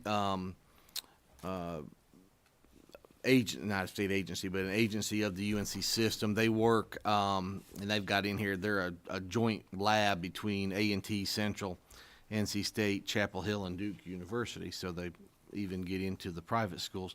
But they do a lot of things. For ORED, that division is mostly in education. They work with several school districts in exactly what I just described. But I believe the ITRE in general works with state DOT and road planning. They work with municipalities and county governments in planning. They're very big, again, in GIS. And so they only do work within North Carolina. Got it, thanks. Mr. Rogers, did you want me to circle back? Mm-hmm. Yes, sir. So on the last thing that you had said, when we were just discussing the study, Dr. Fleming, so I know about the, like you said, the capacity levels at some of our schools, especially. I think right now we're 92% or above at almost like 7 or 8 of our elementary schools, about 94, 95% probably at like 2 or 3 of our middle schools, and know it's maybe like 1 or 2 high schools that we're getting close to those capacity levels. So also, I guess just in the study and the thought of that piece, now I'm just throwing out other alternatives and just other thoughts and allow for you to answer for me. With things like that, with the capacity pieces, could it be folks like architect groups or different things that could also look at our facilities and say like, well, this is possibly a place where it was built for expansion, or this is one where it's landlocked and it's not built for expansion, or like a school like I think of is like an AO elementary. It's an older elementary school, but then would they also be a person that would look at it and say, well, you might be at the point of it's no more expansion to really do to this facility. It might be time to look at what does the new AO elementary look like. Yes, so this is step 1 to that on the capacity side. Step 2, which I've gotten my report this evening when I talk to you later in the meeting, is a facility needs assessment. Now, that is required by the state every 5 years. State of North Carolina requires every LEA to do a facility needs study. And the last one was 2020. The next one will be due in, I think, June of 25. So that is coming up. We will need someone to work on that. We do use or I have used in the past, and is one of the organizations we've talked to that is got some engineers and architects on staff, they actually go, it's kind of like a home inspection almost. They go all the way from the ground to the vents on the roof and take a look at everything in conjunction with our maintenance department. And then they determine, the dollar need for that school building to be put back, modernized to where it needs to be. And so that is where the board then has the conversation if XYZ school should be renovated, if we should add an addition, if it should be demolished, and comparing those costs that way, which then you would do an RFQ to an architect, and you could get an architect to go through the buildings, lay eyes on everything, and determine, is there enough acreage here to rebuild the school? Do we need to, or to add on to the school? Should we demolish it, or should we find a new site for a school building? And that's what the architect would do, which is kind of step 3 in that process. Any other questions for Dr. Fleming? Motion to approve? Thank you, Dr. Parker. Is there a second? Second. Thank you, Mr. Engel. Any further discussion? Hearing none, those in favor signify by saying aye. Aye. Any opposed? Nay. Motion carries 5-1. Thank you, Dr. Fleming. Thank you. Next, you will find a discussion item, an update to my 90-day entry plan. As you can see, as you kind of scroll through, I've been kind of keeping a tally of this. 48% is complete, 30% is in progress, and 22% not started. Most of what you see completed dealt with visiting our school facilities, meeting with community members, and what's in progress and nearly complete would be meeting one-on-one with our principals and our directors, and hope to have all that completed shortly after Christmas. Some other not started items that it's great because we do have two new board members now is I do need to work with our board within closed session on some short-term and long-term items that you would like, goals that you would like accomplished within your time within the board, but also my time as your superintendent. We have been meeting with our teacher advisory council, and we've had, again, a lot of stakeholder visits. One item that will be completed again by Christmas is this, what we have called, and I have to thank our PR department and Miss Emily Lynn Atkins and James for coming up with subs with the super, which is harder to say than I thought it would be, but it's the meet and greet with our families. We have 7 locations. I believe 5 of them are in the evening, 2 are during the day. And so that will be completed by Christmas, so that'll be another item that's checked off. But again, the items you see in red not started, a lot of those are focused on director level responsibilities, and hope to, if I don't get those completed by Christmas, certainly within the month of January. And then the plan will be complete. And happy to answer any questions. Any questions for Dr. Fleming? Not a question, just a comment. Dr. Fleming, you have been busy since you came into the county, meeting a lot of people. I think even somebody sent me a photo of you down in Wilmington with the chamber and everything at their retreat. So I appreciate the fact of you getting out there so people can get to know you and meet you. And recently, when I was on a visit to one of our schools, they had pulled me to the side and talked about like your visit to the school and how they enjoyed seeing you there in the school, interacting with the educators and the kids. And then, and also this subs for supers. I've been pushing that out through social media to a lot of folks because I'm like, hey, this is your opportunity to come out, hear our superintendent, and then have a conversation with the superintendent. Because for me, it's always big when our superintendent is somebody in the community who people can see and recognize and get to know. So I appreciate your work on that. Yes, sir, Mr. Engel. Just to show you that I do read everything. Is there a misspelling? 3H, if you'll go to the very last one. Should be yellow. you've got it marked green, but Oh. if you read what you've got in there, it sounds like you're constantly meeting, so it could be that That's maybe, correct. That is- maybe you wanted to mark it as completed. I think it actually. I It read should be a yellow. I knew I would find something. Thank you. Any other questions for Dr. Fleming? At this point, thank you for your work in the district.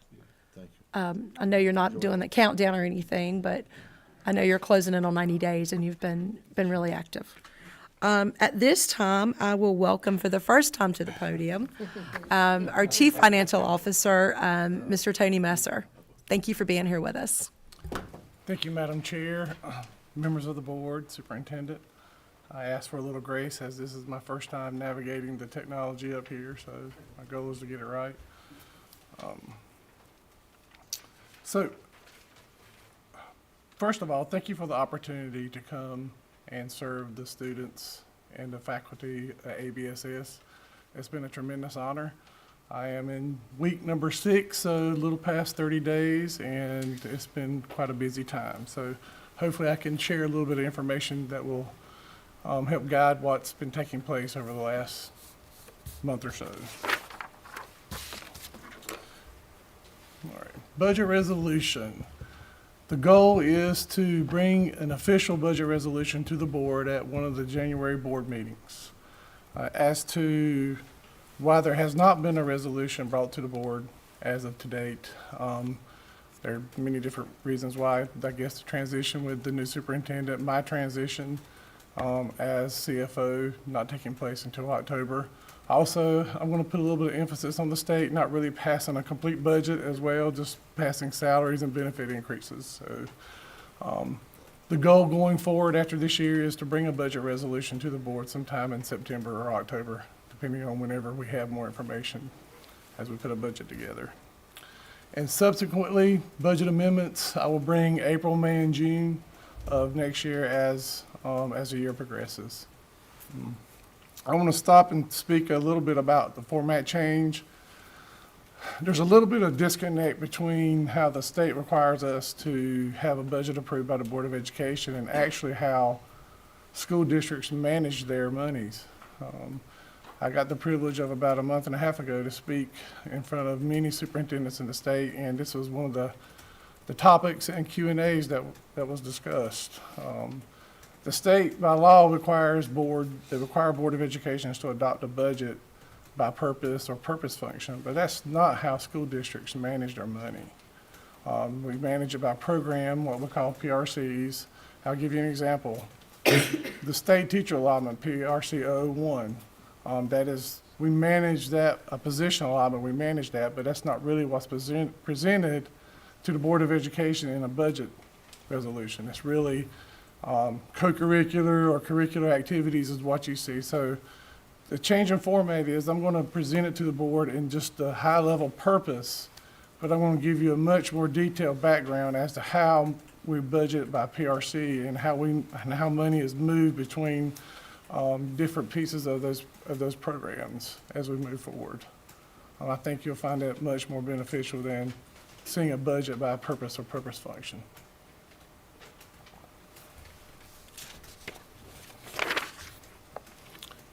All right. Am I doing that?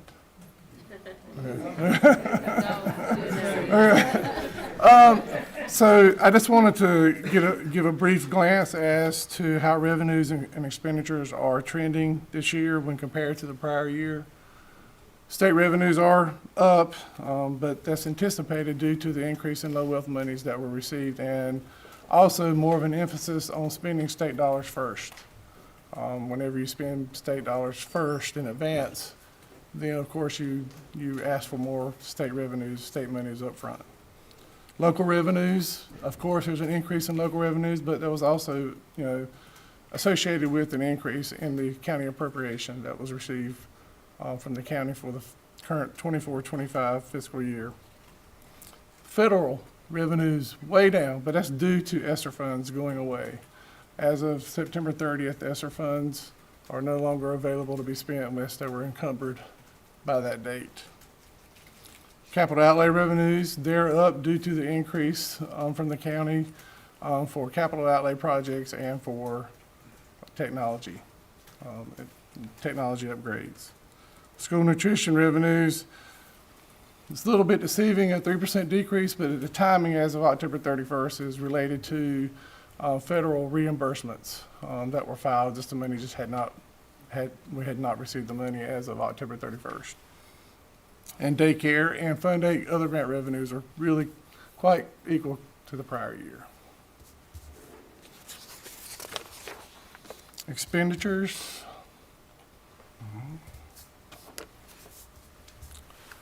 State expenditures, a decrease from the prior year. You say, how's that a decrease? Because we focused on increasing our state spending first. It's just a trend as to, there's been a real focus on slowing down spending when compared to the prior year. And also the hard work that was done by those that were here going through the budget cycle last year. Local expenditures, you can see that a 7.5% decrease from the prior year. That's definitely expected. Federal expenditures related to the ESSER funds that are no longer with us, and capital outlay, a 3% increase over the prior year, which is due to technology and capital needs. Now, there is a typo here. School nutrition expenditures, it's not an 8% increase. That should be a decrease. Of course, I called that after the slide went live, but that just falls in line with the decrease in revenue. And then daycare and other rent expenditures are equal to the prior year. But overall, expenditures are down from the prior year, which is what was anticipated. And on to the charter schools. Seems to be a hot topic for the past decade, it seems like. But I thought I would give an update to the board as to where our current charter school situation is. A lot of information on this. Total 25,500 students countywide, either in ABSS or in charter schools, whether they are in the borders of Alamance County or not. Approximately 11% of the money that we receive from the county has to be allocated to those schools and those students that attend charter schools.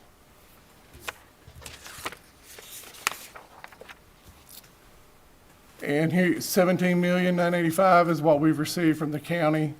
Total paid out to charter schools is just shy of $2 million, and we pay a total of 42 different charter schools monthly. Now, that could range from 39 to 44, just depends on if we get information from them, because we're supposed to get monthly updates from them as far as our students attending their schools. I'll stop there. Are there any questions before I go on to the last slide? Yes, Dr. Parker. I'm not 100% sure how you're using the word revenue versus expenditure. So revenue would be what we're owed, for instance, by the state, and then expenditure is what we've actually spent. So there's an account somewhere that has funds, or what? I guess I'm a little bit unclear about how you're using that. So So as far as revenues, that's actually money received by the school district. If we have a focus on state expenditures first, we're requesting more money from the state in a earlier fashion than in previous years. And expenditures, the same as expenditures. If we're focusing on spending state dollars, you're going to have more expenditures at the state side that you would typically have spent on locals that you would, you want to, school districts should put an emphasis on spending state dollars first. I guess the thing I'm mildly confused about, so if revenues and expenditures have to match on some level. So, how can you have a bigger increase in revenue than and then a decrease in expenditure? Is it as a percentage of the whole, or what? It's a percentage. It's a percentage of the whole. Yeah, but of course they equal on the budget side. Mm-hmm. Okay, so of our total budget, there's 1% of our total budget is less state funds this year than last year. Is that how I should read that? If that makes sense. At this point in time and during the year, at this point. Okay. Okay. I'll think about that just a little bit more, but I'm good for right now. Okay, my question is around the charter school piece, because back when, we had Ms. Johnson up there explaining out to us through the budget, doing a great job for us. we was talking about how the money gets spent out to the charter schools because it's a part of our budget request. And so seeing on here, we got 42 different charter schools that we're paying out to. Mr. Messer, do you know like how far or where is one, like an example of where possibly is a charter school that we're paying out to? So we had a discussion this morning in leadership, and Uwari, Uwari is quite a bit. That's just one. And the reason why I wanted to just ask that, because I wanted the public to understand, because I think at that meeting back when Ms. Johnson presented it, looking at some of the people's faces in the audience, they were like, we don't have that many charter schools in our county, but the charter school money goes out because the student is supposed to be a resident of Alamance County, correct? That's correct. And so I asked this to Ms. Johnson, I guess you might not have the answer, but is there a way for us to verify that that student is still in Alamance County while we're paying out these funds to their school that is that far away? So yes, we can require for them to provide us 2 pieces of information that says that they are residents of Alamance County. You know, of course, we don't have the resources to ask 2,700, but if we have a new school that comes online, and if we have one that's such a far, that has such a long distance away, we can request that, and by law, they have to give us that information. Thank you. And we can do a spot check audit, and I'm going to get to that in my 30 days update as to part of the internal audit process. Thank you, sir.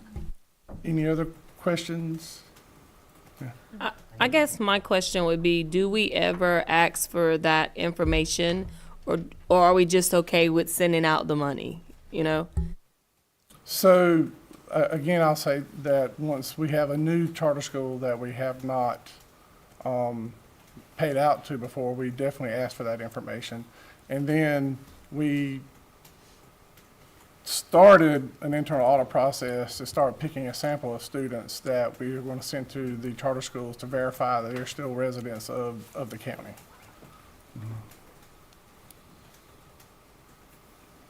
Thank you, Ms. Harvey. Mr. Engel?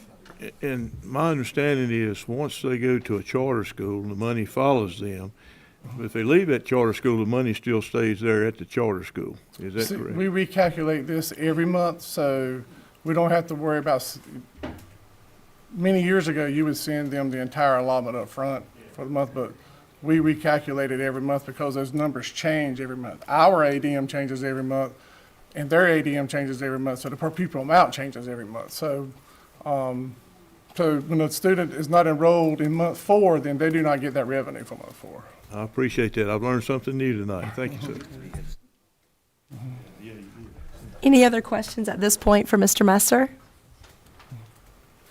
Okay, do that. All right. Just to give you an idea as to what has taken place my first 30 days, we went through a complete 23-24 state compliance audit. We went through a complete year-end fiscal audit. We have streamlined our state and federal cash procedures. All bank reconciliations are complete as of October 31st and one as of November 30th today. Beginning stages of an internal audit procedures, and I have met with a few internal and external stakeholders, and that last bullet is definitely going to increase as my time in the position. And that's all I have, unless there's any other questions for me. Thank you, Mr. Messer. Any other questions at this point? And Madam Chairman, I do want to share, and I think Mr. Messer can add on this. I do want the board to prepare maybe for an audit report that will not be wonderful over the past year. But I will say this, since Mr. Messer's been here, and we have, and you can see he's put on there about the starting an internal audit process, which would include those charter school audits, external funds, internal funds, whatever it may be, to catch some of these things. And pretty excited about that because as I look back to past year, you can see where some things were missed, and the audit's going to point that out. And so I wanted to just kind of set the stage a little bit that you may be shocked and surprised, but we, I think, mostly agree with what was found and have, of course, made sure we will not go through that process again. So I just wanted to make sure I put that out there. Thank you. And that report will be presented at one of the January board meetings. We hope to have a draft of the financials sometime this month. Thank you, Mr. Messer. Thank you, sir. Thank you.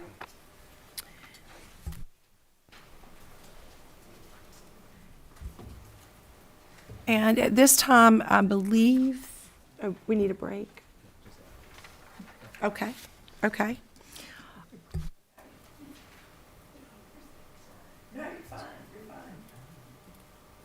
This time, I will welcome Ms. Anderson to the podium, our Chief Human Resources Officer.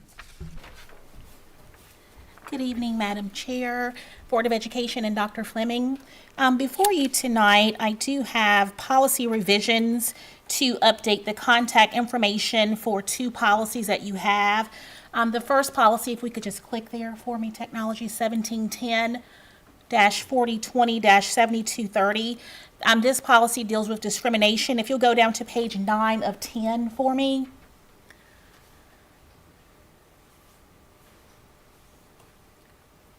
Yes, so you'll see here where we have struck through previous administration and added my name and email address. So we just want to bring before you tonight to update the contact information for this policy.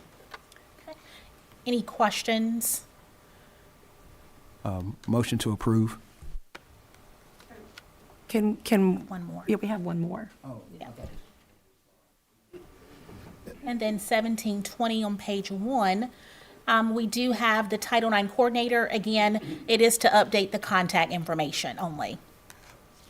And just real quick for the public, we're not making any changes to Title IX, correct? No, ma'am. We are just changing the Yes, what you see in contact red. information. Yes, that's it. Got a lot of questions about that, and I just wanted to make sure we were very clear. Yes, ma'am. Thank you so much. Yes. Mr. Rogers? Yeah, and that's why my motion was so quickly, because all it was just a contact information update. So, yes, motion to approve. Thank you, Mr. Rogers. Is there a second? Second. Thank you, Mr. Engel. Any discussion? Hearing none, those in favor signify by saying aye. Aye. Any opposed? Motion carries unanimously 6-0. Thank you, Ms. Anderson. At this time, we will take a 5-minute, well, let's take a 7 or 8 minute recess and be back at 7 o'clock. Thank you. Or 8 o'clock. Does that say 7? Oh, 8.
We are back in open session.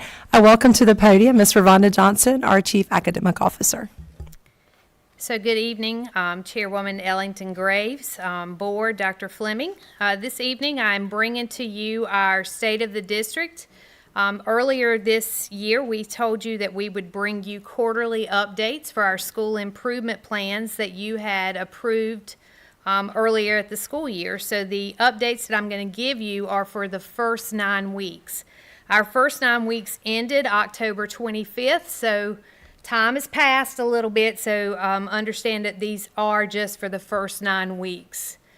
So just a reminder that a school improvement plan is what guides the work for us in our schools. It's the plan that our schools got together. We have a summer symposium every June, and the school leadership teams get together with the principal, and they design their school improvement plan, which is they set their goals and the strategies they're going to use with their goals for the upcoming year.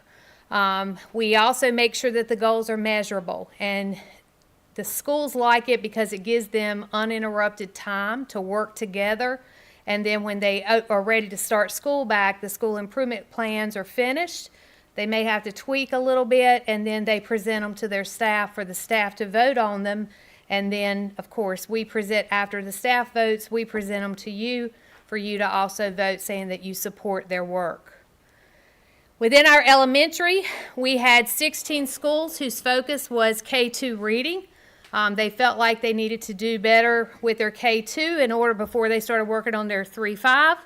19 schools wanted to increase the grade level proficiency with grade level 3-5 reading. 6 schools wanted to do work on their K-2 math. 17 schools in our elementary world wanted to increase grade level proficiency in math.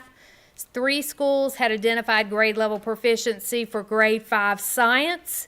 15 schools said they needed to establish a consistent behavior core. They had recognized that behavior was an issue at the elementary level, and they wanted to put in some strategies that allowed them to reduce office referrals and discipline consequences, because we know if kids aren't in school, then obviously those other goals are not going to be met.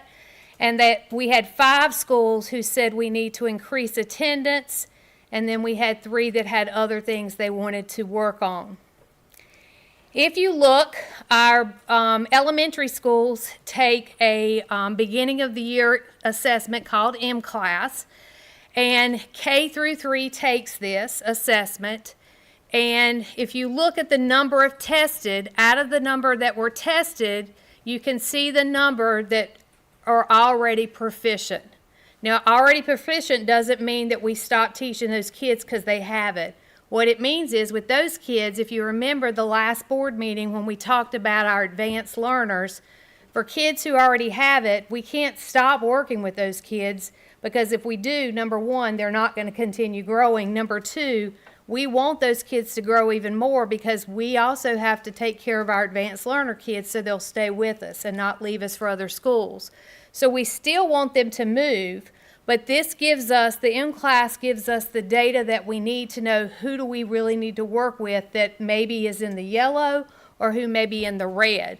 But we knew that coming into it, with our kindergarten, we only had 353, but what we were kind of excited about is if you look here, with our 3rd grade, because 3rd grade is when they first take the EOG, almost 50% of our 3rd graders were already on grade level. So what that's telling us is that what we've done in the last couple years with our letters training that we started 2 years ago, as well as with our foundations, that we're starting to see some of our outcomes change.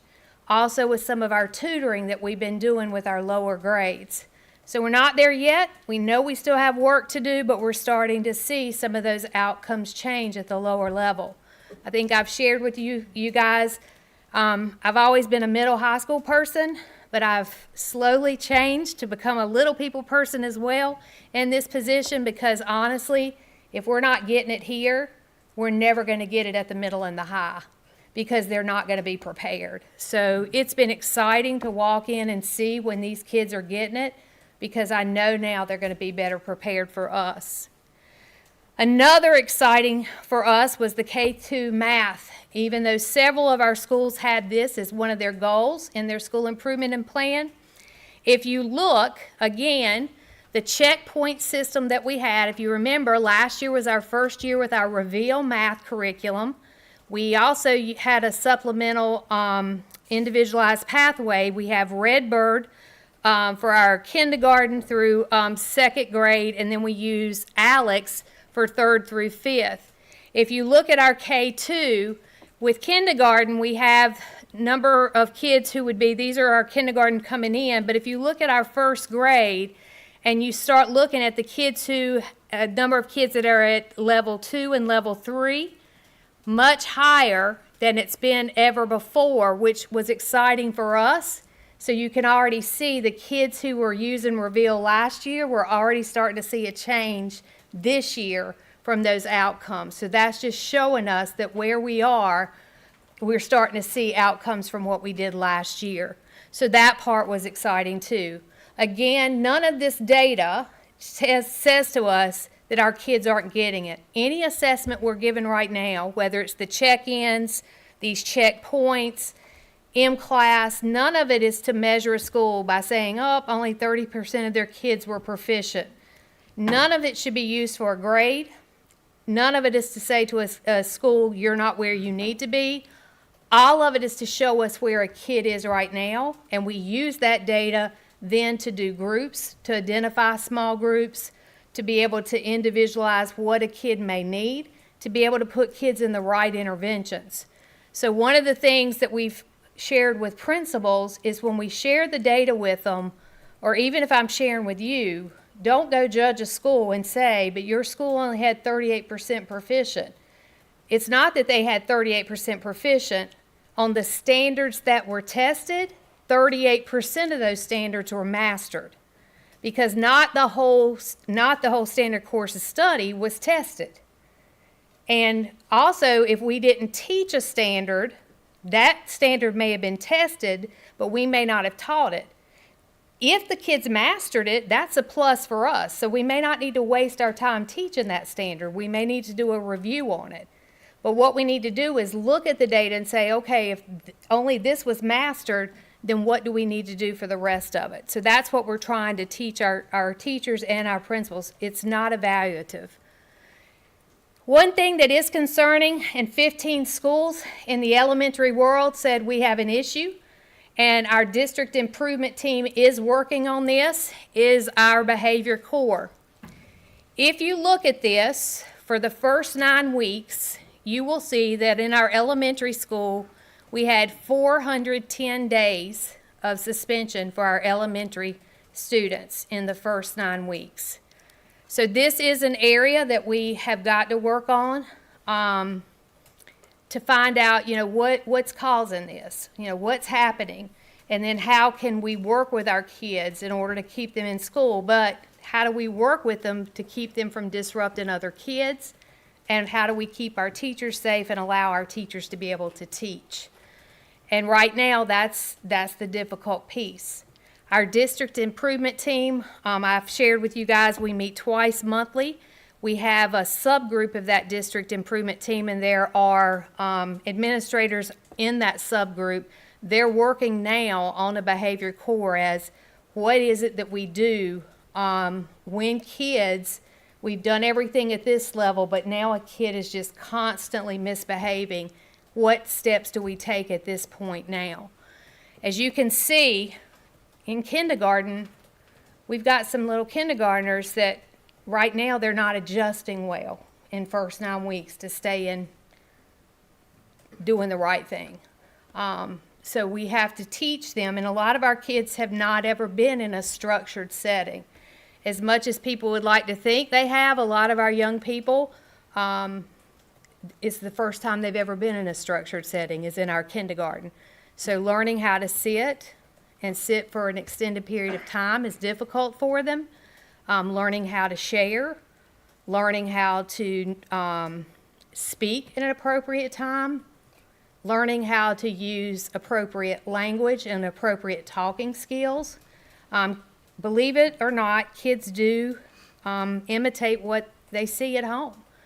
from big brothers, big sisters, cousins, family, parents. Even if they don't know what they're saying sometimes, they just say it. And so we've had to deal with some of that. So that's our elementary. Attendance as well, we do attendance in hours. That's how Power School keeps it. If you look, our young people in the elementary school, ADA, the key is down there at the bottom. We remembered to put that in there just so you guys would know our language. ADA is the average daily attendance. So our elementary kids have been present for 400,553 hours, and they've been absent 25,893 hours, which would equate to their attendance rate being about 93%. Our goal should be 95% or higher. Unfortunately, these kids can't get up out of bed and drive themselves to school. You know, a lot of times you see families bringing kids in late, parents oversleep, and they say, well, it's too late to take you into school at this point. You're just going to stay home today. You know, and sometimes kids are legitimately sick.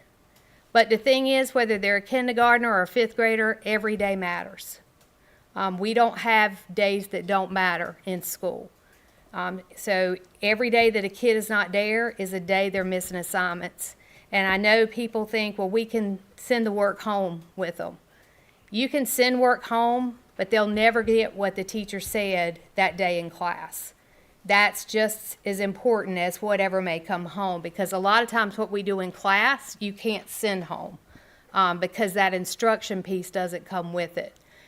And it's important to be in school. It's just important for every reason.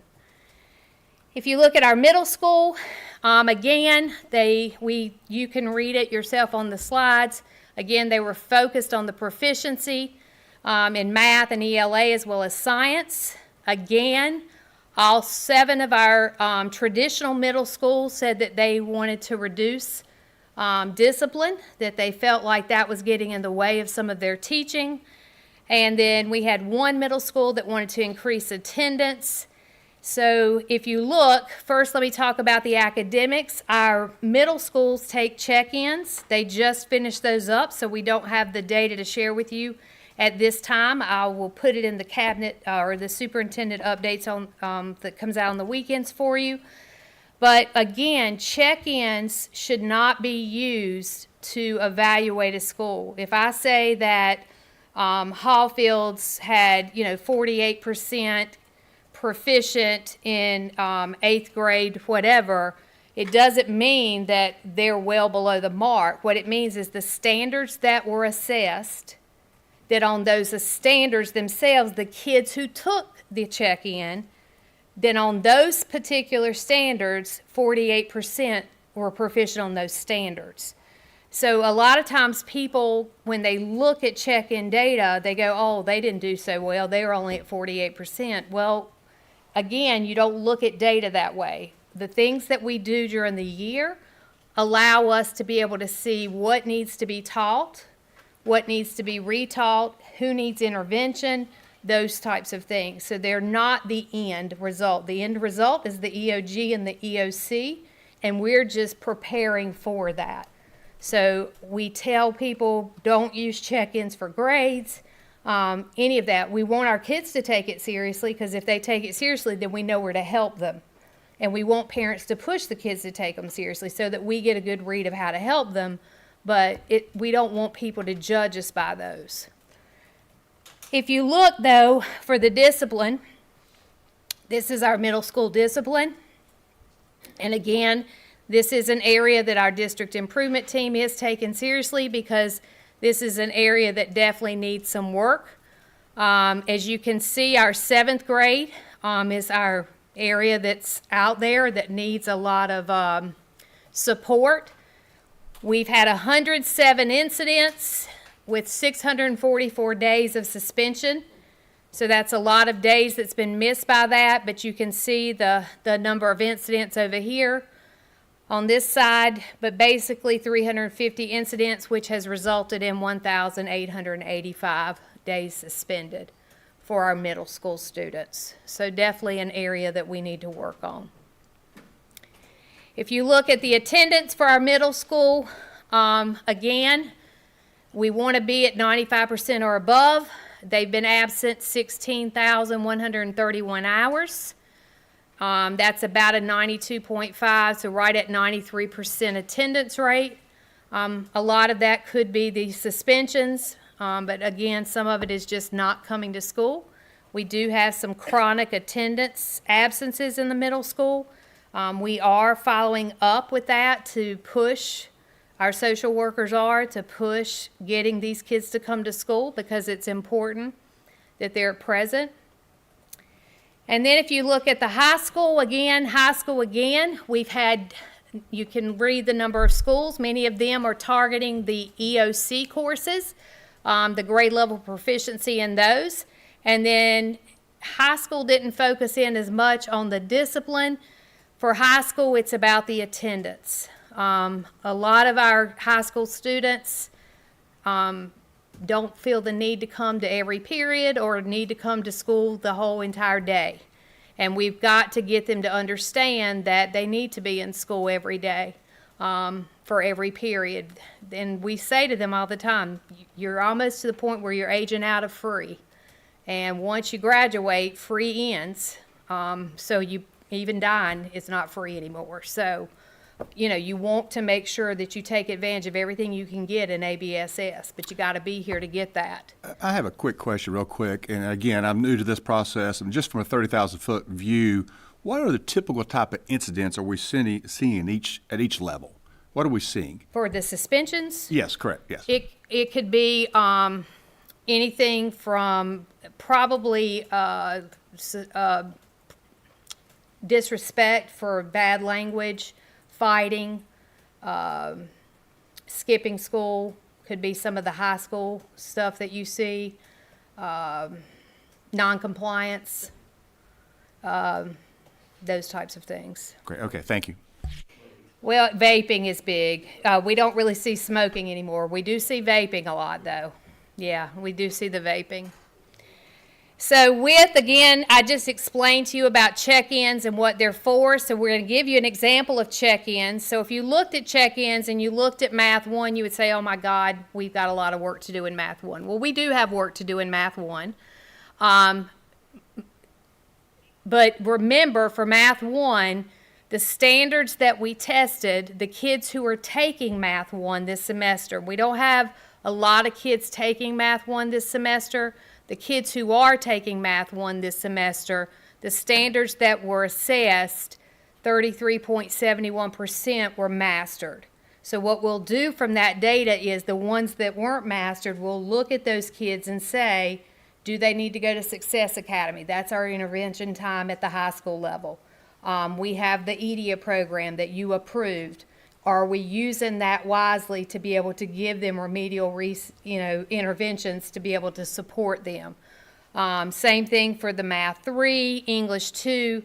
When we look at that, that's how we determine who needs that extra support. It doesn't mean that a school is failing. So I just want to make sure everybody understands that we use that data to be able to support the school in helping them to remediate and help those kids. Again, this is the high school level. At the high school, our biggest issue this year, unfortunately, has been the vaping. I wish the kids would understand what that's doing to their lungs. I know we share it in the health classes.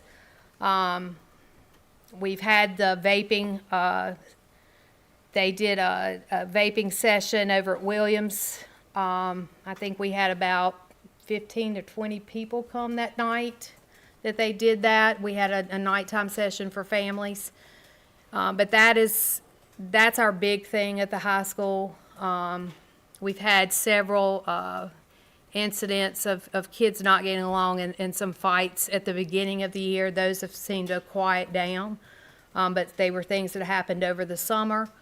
And I guess the resolution was wait till school starts and we'll do it where it's safe. I hate to say that, but when you fight on a school campus, you know it's going to get broke up and you know that it's safer than fighting in the street. Whether we want to as adults believe that or not, it is much better, because we as adults, they know we intervene. We don't like it, but that's what they do. And again, most of it's our ninth graders. Our ninth graders have to adjust to the freedom in high school, that they're not being walked to class and doing, that you can go from point A to point B. So we're having to teach them those ways, and sometimes they follow and sometimes they do things that are not. And then, of course, the attendance is not as great at the high school. They're right at 92%. And again, it is more of the skipping. I don't feel the need to go to class today, or I'm going to come in late, or I'm going to skip out after lunch just today. But today it felt good and nobody caught me, so I may do it 2 days later. We do have the calling system that we have with our phones. Unfortunately, our kids are smarter than parents sometimes. They get into Power School and they change the phone numbers to their phone number. So parents are not getting messages from the school.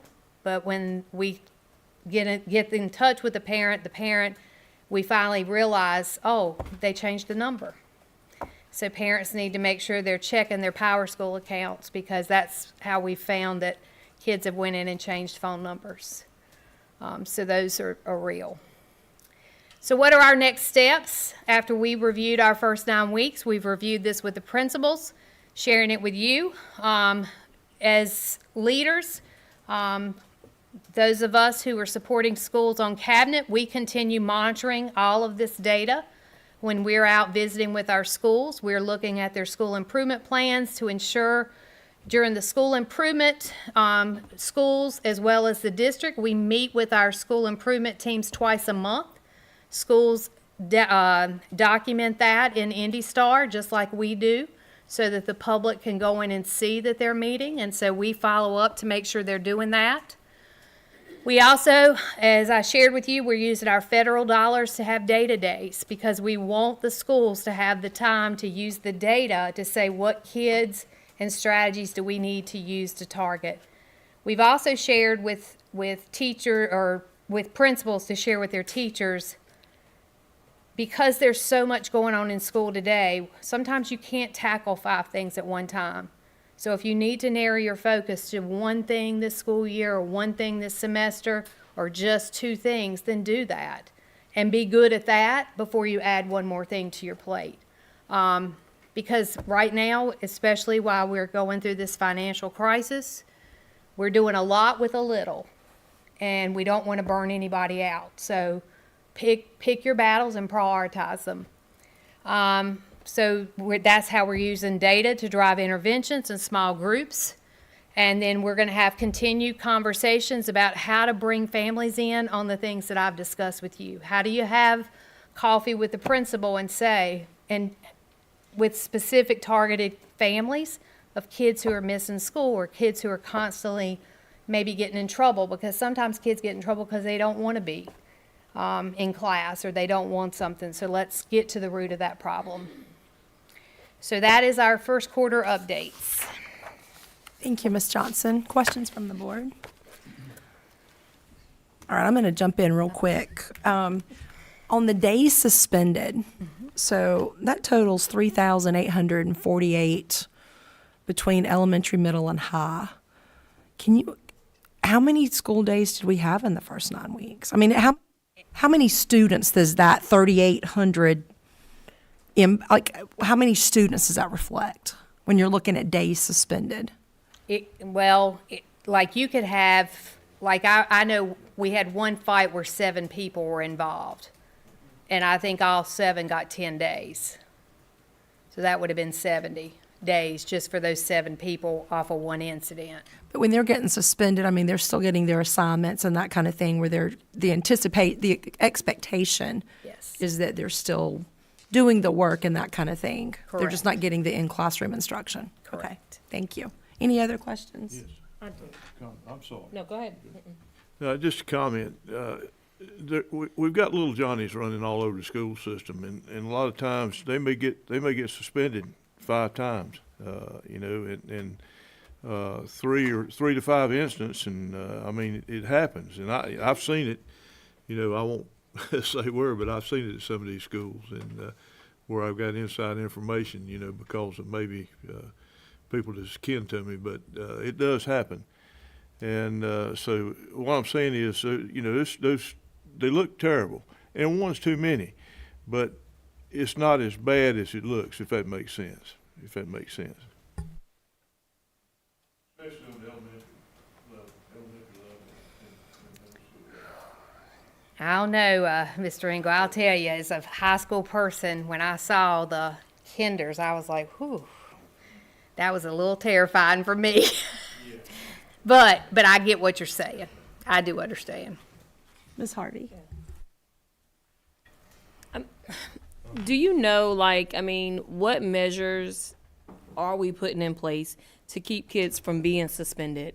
Suspensions are horrible. They take away from so many areas, from kids learning, from kids being in school. You know, we think about even with the food insecurities, you know, if those kids are suspended, they're possibly not also eating, you know. So, I mean, our principals, that can't be the first thing that they're jumping to is the suspension. And when we have kids that are maybe doing something, let's say the same thing over and over and over, then we have to come to a point where, okay, there's a problem and we need to get to the root of the problem. You know, so, I mean, it's scary to see that many days suspended. It's very scary. Mm-hmm.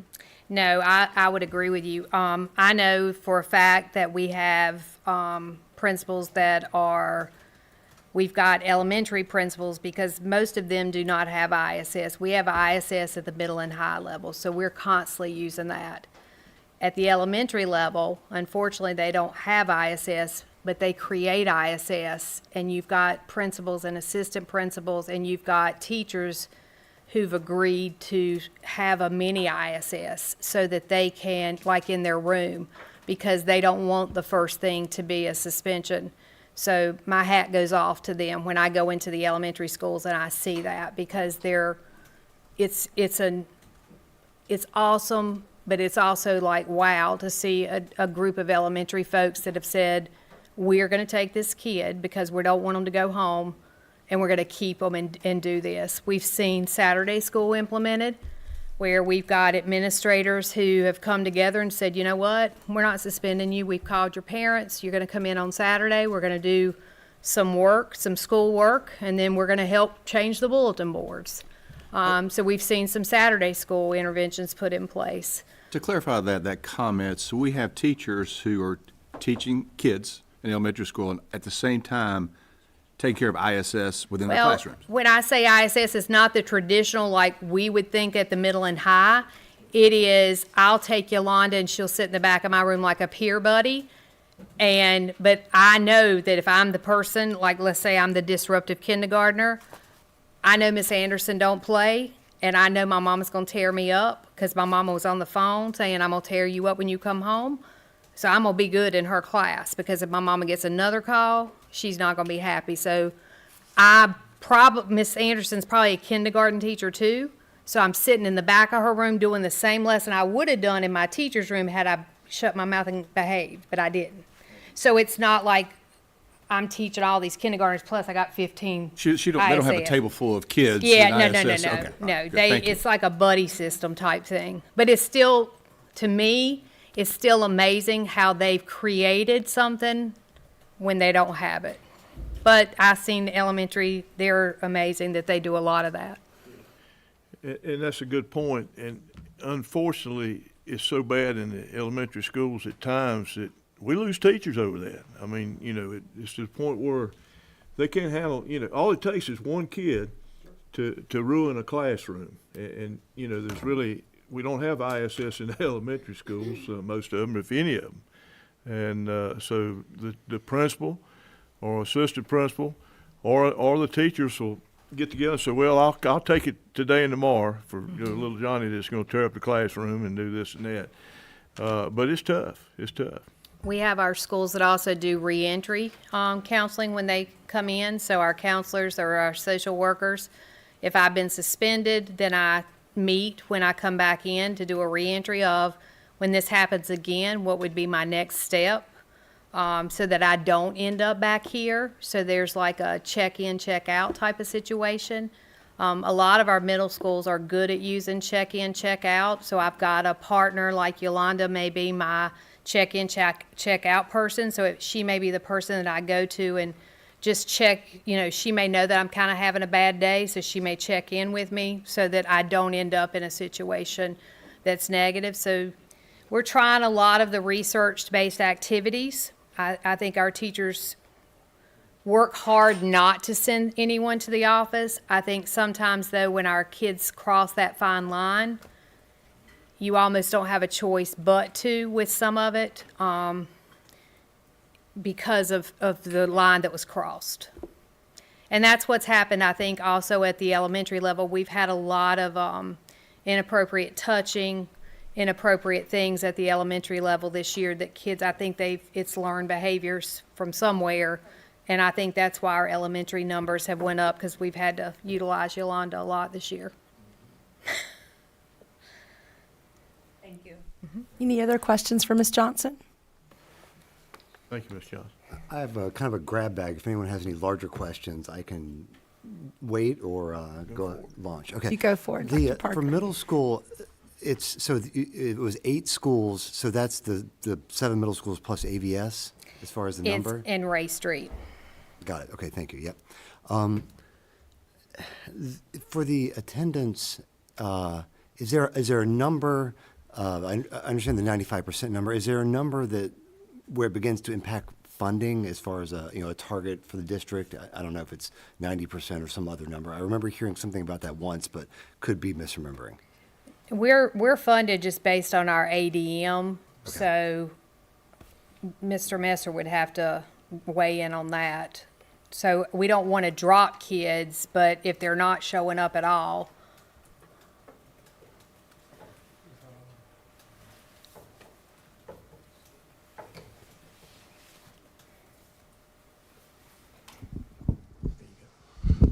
As far as our student ADM goes, once month one and month 2 are reported to the state, our funding remains the same based off of that for the remainder of the year, whether there's a student that's not enrolled anymore based off of certain circumstances. So. Guys, so there's not a percentage or as far as attendance where it becomes a problem again after those couple of days. It's really just to make sure they get enough educational hours as far as the work. Is that? Yep. Yeah, okay. Got it. Can you say one more time the proficiencies? So if, let's say a class was in Math 1, pick an easy number, 30% proficient, but you've taught 50% of the concepts, is that how I should be thinking about it? So really it's like 60%? Or So what? let's look at that North Carolina Math 1. So when we did the check-ins, we may have only covered standard 1 and 2. So if check-in 1 was on standard 1, 2, and 3, but we had only covered standard 1 and 2, then we are saying that out of all the kids that took it, we mastered 33.7, so that'd be 34% of the standards of 1, 2, and 3. But then we would break it down. It breaks it down for us by each standard. So then we would look at it to see, okay, which standards did we pretty much really nail? Because if standard 3, if we didn't teach it, but we had a large portion of our kids that mastered it, then we don't need to sit and waste time teaching that. We could do a review with a warm-up, but if we really bombed standard 1, then we would go back and reteach standard 1, or definitely make sure our kids were in Success Academy redoing that for intervention period. Does that make sense? Yes. But what we don't want is for people to say, oh, Lord, the district only has 34% of the people proficient, when, first of all, the number of kids that are taking it aren't very large to start with, and number 2, we only taught so many of the standards. It may not have been all of the standards that were in the check-in, and check-ins are not used to measure a school. They're for us so that we can see where the kids land, so that we can reteach. and prepare us for the EOC so that we stand a better chance of doing better. Got it. Is there a different number that we should be thinking about, or we just have to do the whole explanation every time we talk about the number as far as the? I did the explanation for you guys because what we want is for people to understand the purpose of any testing that we're doing right now isn't to judge a school, a student, or a teacher. It is truly for us to use that data to look and see how we can either, do we need to reteach a whole class? Do we need to take this group of kids and put them in intervention? It is to inform our next steps for kids. And I think sometimes we get that confused with what we should do. And I just want to make sure, because we are making sure that we're saying this to our principals, that when you're looking at any data that we're putting up right now, that we're doing throughout the semester, you should be looking at it as what's our next steps to improve this so that when the real thing comes that everyone used to judge us by, what steps did we take to ensure that we improved? And I just want you guys to understand that, because when people look at this, some people go, oh my gosh, y'all really need to work on your English too. Y'all only have 52% of your kids that are good. Well, that's not true. 52% of our kids mastered the standards that were covered on this, but you need to understand that piece. Plus, a check-in is just for us to give a test of where we are at the time and then to help us go forward. So I don't think it's necessarily a magic number we're looking for. It is, how do you use check-ins and why are we using them? Why is it so important that we take time in a class period to do check-ins? Well, it's kind of like we want to see where we are, because we don't want to just randomly go through the night and not know what we need to do at the end. We want to make sure that we're doing the right things. It's kind of like a tune-up as we go along to make sure the car stays running. So to continue with the Math 1 check-in example, so after the results come back from the check-in, is it discussed at a day-to-day? Does the teacher get, presumably knows kind of what aggregate, what the classroom does? Is the teacher expected to adjust at that time, or kind of how does the feedback loop work? So on that day-to-day, the accountability team can come out if the principal wants them, and some principals are comfortable that they don't need the accountability team. Either way, it works for us, but they sit with their teachers and they look at it class by class, and they say, okay, for this class, is it your entire class? What do you feel you need? And it could be, I say, this class here, I know why they didn't get what they need. Maybe there's special circumstances there. They may have a large ML population. They may have kids who've been retained multiple times. There could just be numerous things, so they know what's going on. So they come up with a plan of how they're going to serve those kids. They could say, these kids miss too much school. I know they know this because I've seen some of their other work. This is how I'm going to serve them. I'm going to have them in Success Academy twice a week. I'm going to go ahead and schedule them. And Mr. Yarborough may say, I'll make sure they're there. And he may say, I'm going to meet with them. So they work through that data that way. If Yolanda, Tony, Greg, and I all teach the same thing, we could say who's stronger at what, and we could share the kids, and we could teach each other's kids just so we could teach to our strength. So the teachers do meet together and like subject on day-to-days so that when they make the plan, it could be, especially at the high school level, they could teach it to their strength. It's totally up to them. Got it. Yeah, that sounds great. I just was maybe mildly concerned that the teacher was given a big spreadsheet and expected to kind of figure that out. Okay. No. Great. Thank you. Thank you, Dr. Parker. Any other questions for Ms. Johnson? Thank you, Ms. Johnson. I believe you're up again. Yes. So back in October 28th, I presented to you our low-performing schools and our timeline of what we needed to do to meet the state's low-performing requirements.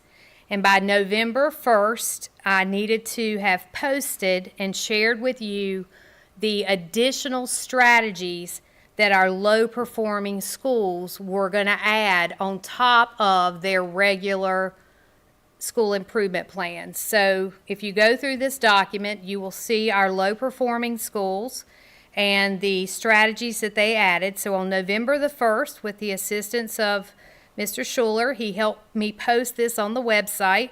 I also created a link for the public or teachers or anybody to give feedback on the additional strategies that had been provided by anybody, by the schools, to give feedback on or questions that they had so that we could contact and give them the answers and see if they had additional feedback. We also had to add what were we as the district going to do to support the low-performing schools. We talked about how we are providing literacy tutoring for every elementary school. They get 2 literacy tutors that come in. We have a curriculum that we use. We have seen outcomes with these folks. We train the literacy tutors, and they're doing about 20 hours a week with identified students. We also provided the data days that we're using our federal funds for that I just spoke about, but it allows our low-performing schools to really set aside time to talk with their teachers and to make sure that they're using that data to plan. We are also using the tiered system to provide additional professional development and resources for the low-performing schools. We used federal funds. We have 3 times a year we pull these administrators, and we are doing professional development just for them on how to make movements within your school, a transformation for low-performing schools. And we, as a district, also have said that we need to support them by looking at our subgroups. In most of these low-performing schools, if you break it down by subgroups, they all have one thing in common. And the subgroup data, the gaps within the subgroup data there that we need to be able to move in order to move the students was unanimous at the district level, and that is with our Black and economically disadvantaged subgroups. And we need to do better with those 2 subgroups. And part of that is us owning it at the district level. And so our district improvement team is working to create a plan to do that, because if we can't support that and model it at the district level, it will be hard for us to do that at the school level. So we have added that in as a strategy as well. We posted this on the website on November 1st, and it has been there, and we have had no feedback. So I checked it again before I came upstairs, so I'm now asking for your approval for this. We have to, with your approval, then I will send the next steps out to the principals as well as us at the district level. We have to then upload it and do a couple more steps, but we have to have it all done by Wednesday for the state. And then the next step would be the state will provide the low-performing schools as well as the district with their feedback on what we upload. And then if the state says we don't approve of some things, then I would come back to you and say the state didn't like this school's suggestions, or it could be they don't like the district suggestions, and we would have to reconvene and relook at it. But if you vote to approve it tonight, I'll be able to send out the next steps to these principals. Thank you, Ms. Johnson. Any questions?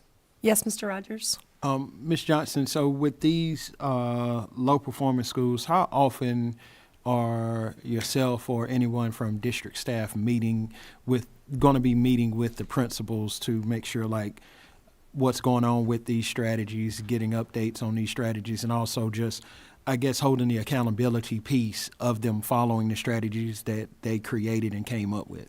So there are 2 ways that this is going to happen. First is our executive director of secondary, and hopefully soon we'll have an executive director of elementary.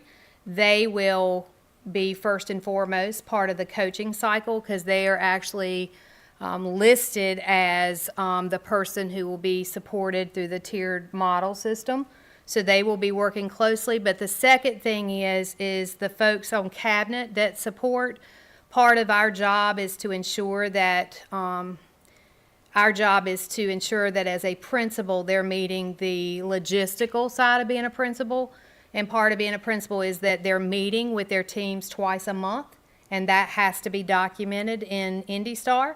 So when we're out meeting with them, we'll make sure that that's happening in IndyStar and that we're meeting, and then we can ask, especially the low-performing schools, talk to us about your strategies that you're doing so that we can get a feel also as their supervisors how that piece is going, because that's also part of us helping them grow as principal leaders.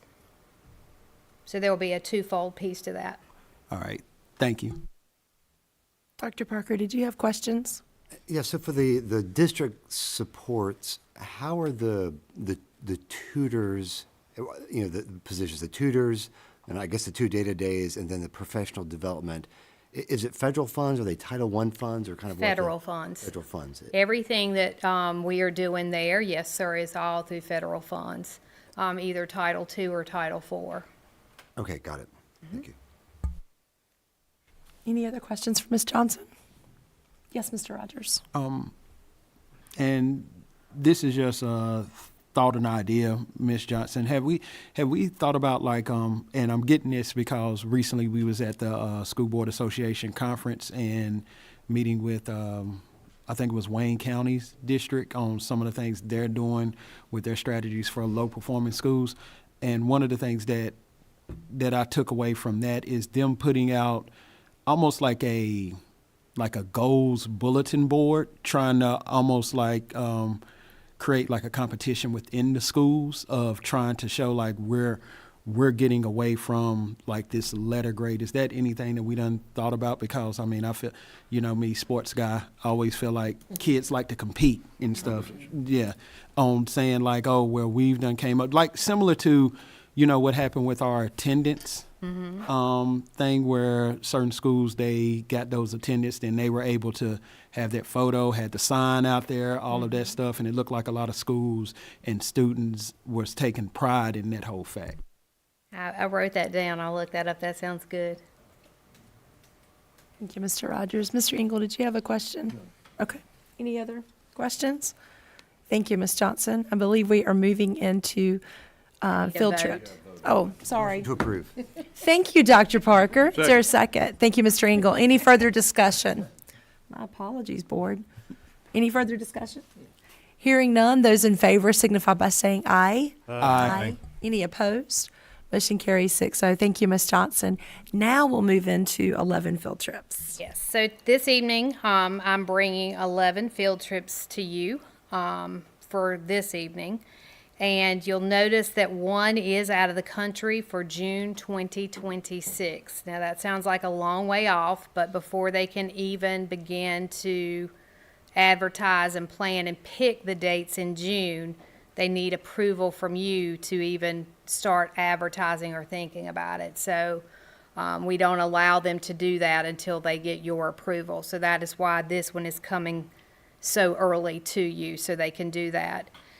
Out of the 11 field trips, that is Southeast Alamance High School. They are seeking to go to Costa Rica in June of 2026. But for the rest of the field trips, no student will be denied. Several of them are being paid for out of the boosters or from CTSO, the chapter organizations for our CTE, our career technical organizations for students. They're being paid by that.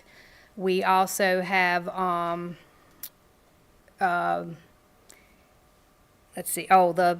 of the a cappella group, they went last year and won that championship at Western. They're going back this year, so several of them are repeats from last year. You'll see those. So seeking permission for all of them. If you have a question about one, I can answer. Do my best. Any questions for Ms. Johnson on the 11 trips that were shared Motion with to the board? approve. Thank you, Dr. Parker. Second. Thank you, Mr. Rogers. Any discussion? Hearing none, those in favor signify by saying aye. Aye. Any opposed? Motion carries unanimously 6-0. Thank you, Ms. Johnson.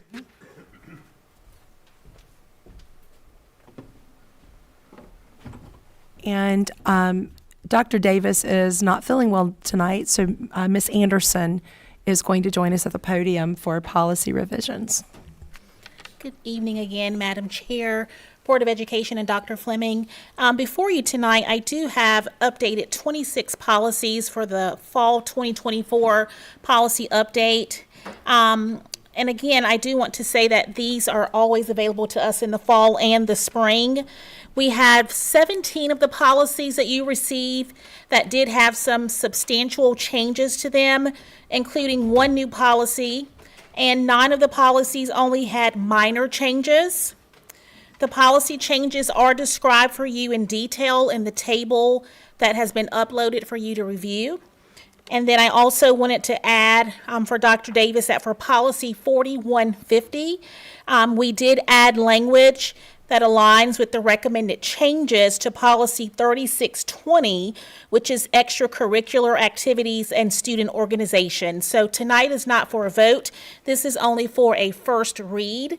So if you have any questions that I cannot answer, Dr. Davis did ask that you please send her an email, and she will work to answer any of your questions. So again, this is for just first read on tonight.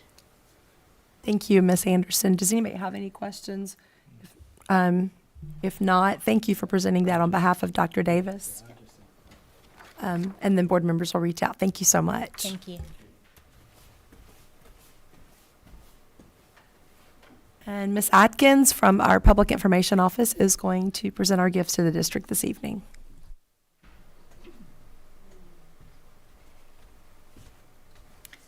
Good evening, Chair Ellington Graves, Dr. Fleming, members of the board. I am excited to present 3 gifts for your consideration this evening. BEJ has received 3 sets of Winger risers valued in the amount of $3,800 to be used by the chorus department. Eastern Alamance High School received a donation of $1,000 to be used for pottery supplies for their pottery program.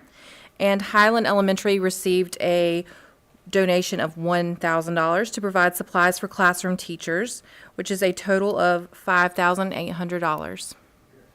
Thank you, Ms. Atkins. Yes. Always good to get to this part of the agenda. Yeah. Is there a motion to approve as presented? Motion to approve. Thank you, Mr. Rogers. Is there a second? Second. Thank you, Dr. Parker. Any discussion?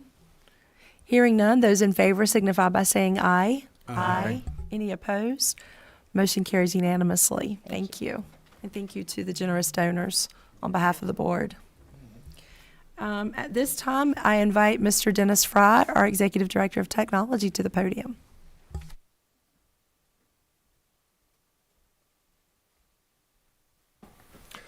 Madam Chair, board members, Dr. Fleming, Technology Department is at a point in time where we need to refresh our student laptop computers for laptops that we purchased back in 2018.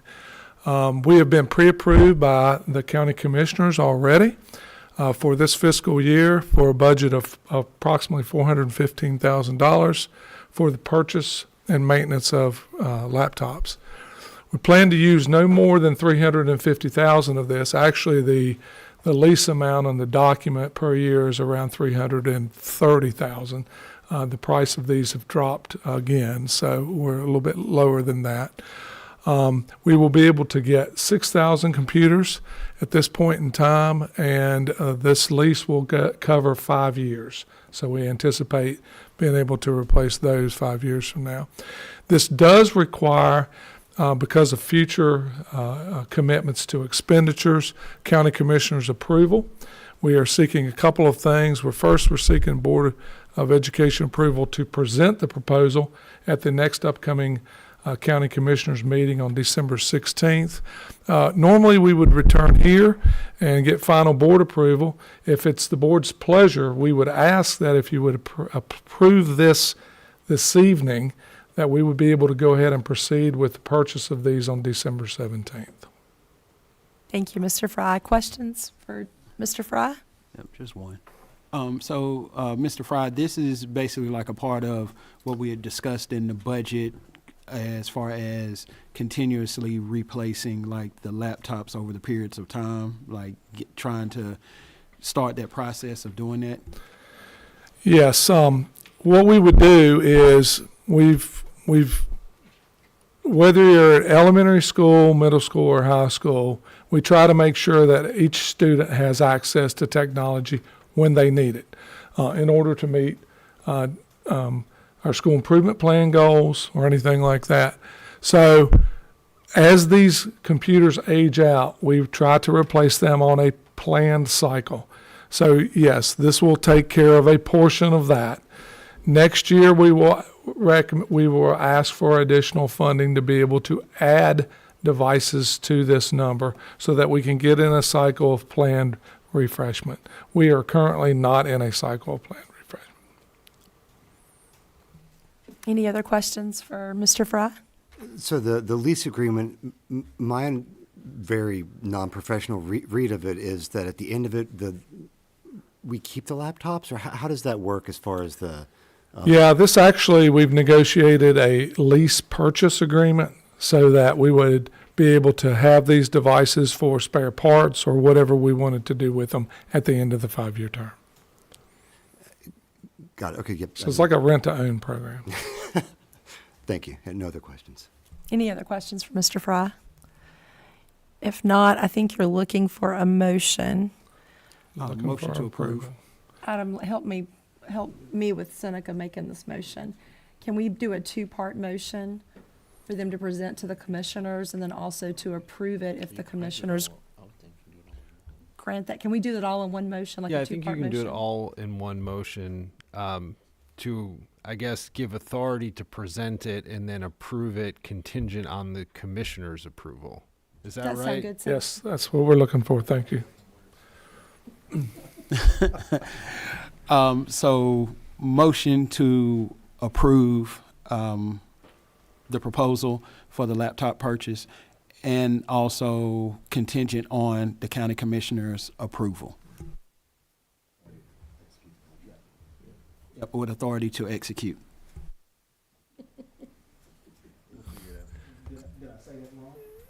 No, but let's just do a slight revision. So I think it's a motion to essentially direct administration to present this to the commissioners and then to approve it contingent upon the commissioner's approval.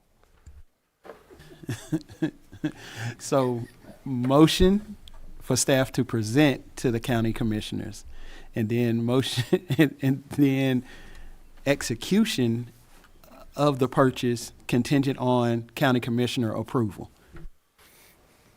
Sounds good. Thank you, Mr. Rogers. Is there a second? I'll second what he said. Thank you, Mr. Engel. Any other discussion? Hearing none, those in favor signify by saying aye. Aye. Any opposed? Motion carries unanimously. Thank you, Mr. Fry. I now welcome Greg Hook, our Chief Operations Director, to the podium. Madam Chair, Dr. Fleming, members of the board, I have 3 items to present to you today. The first item is a contract with Duggan's Mechanical for a service contract. It's outside of my signing range and Dr. Fleming's signing range. This contract for $128,666 is to replace the HVAC piping and fan coil boxes in the B. Everett Jordan cafeteria and kitchen. The reason this is needed now is because this replacement is needed so we'll have air conditioning in the kitchen and cafeteria in April. What's the funding source from this, Mr. Hook? This is capital outlay funds. Capital outlay, perfect. Any questions from the board? Do I hear a motion? Motion to approve. Thank you, Dr. Parker. Is there a second? Second. Thank you, Mr. Wagner. Any discussion? Hearing none, those in favor signify by saying aye.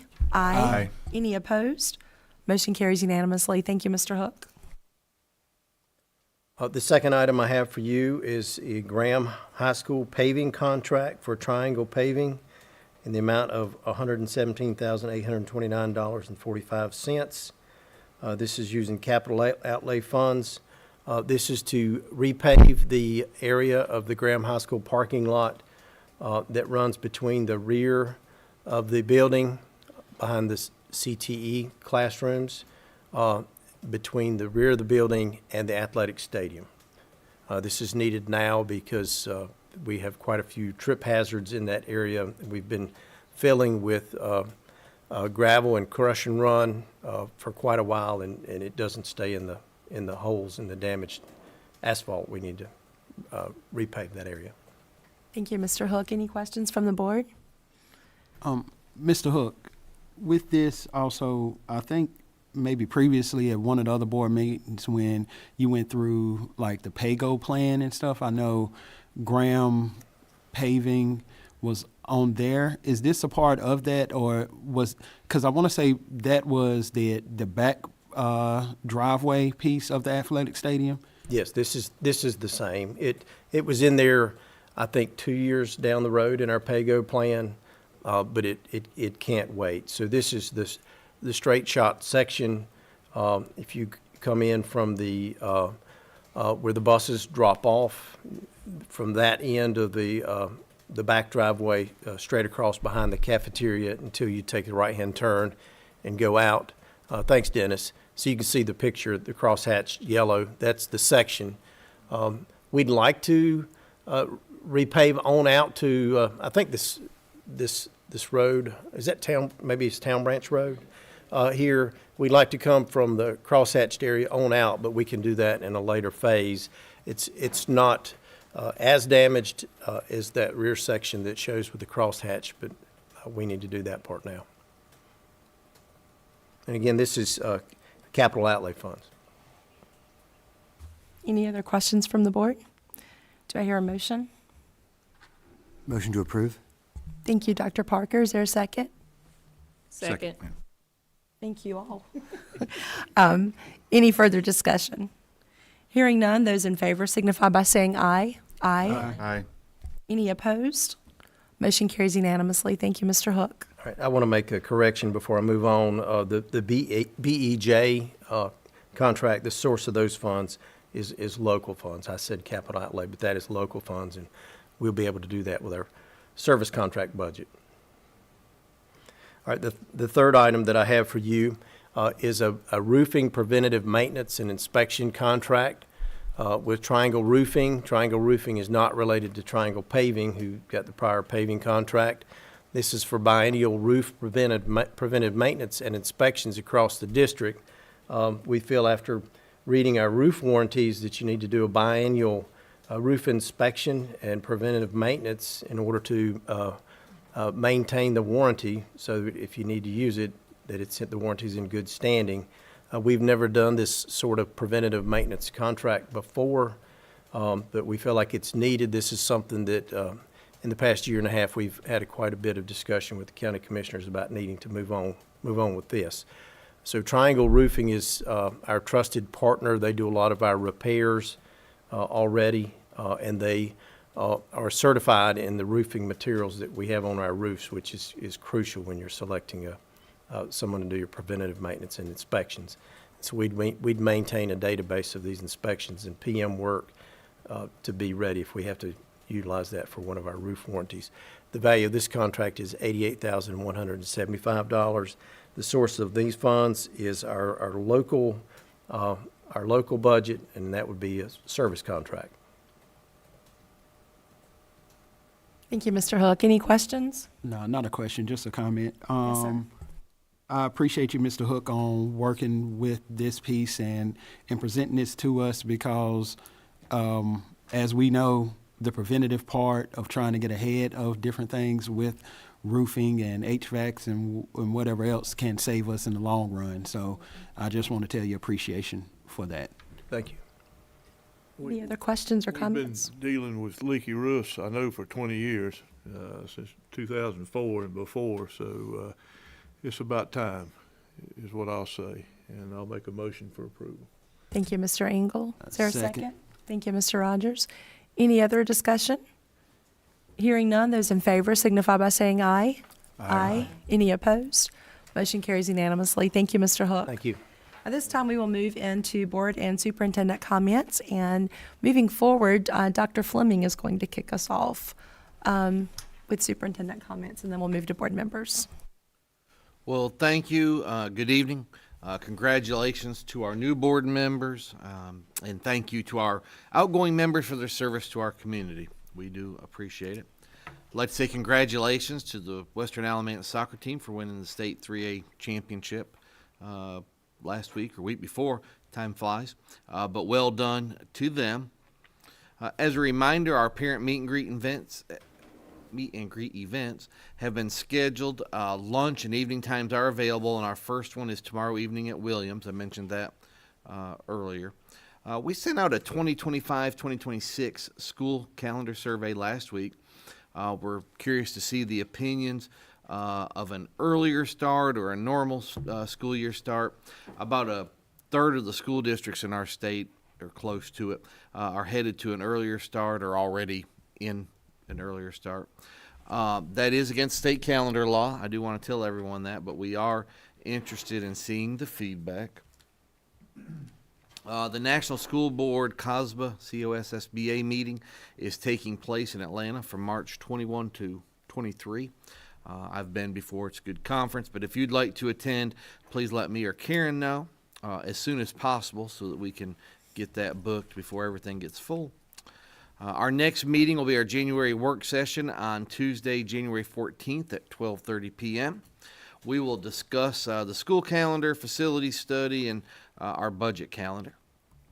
I know we were expecting maybe some, well, I was going to say unfavorable, but I guess it depends who you are, favorable or unfavorable weather. It's going to snow. That's right. Well, we probably will see some flakes. Right now, actually, the forecast has improved a bit. We were a little concerned. As of right now, last I checked, Winston-Salem Forsyth was the only school district, I think, that had, well, closest school district to us with a delay tomorrow. But we'll keep our eyes on the weather. And I wish each of you a Merry Christmas, Happy New Year, and Happy Holidays, and I look forward to a productive 2025. So thank you, everybody. Thank you, Dr. Fleming. Board members, anybody want to jump in? Absolutely, Mr. Engel.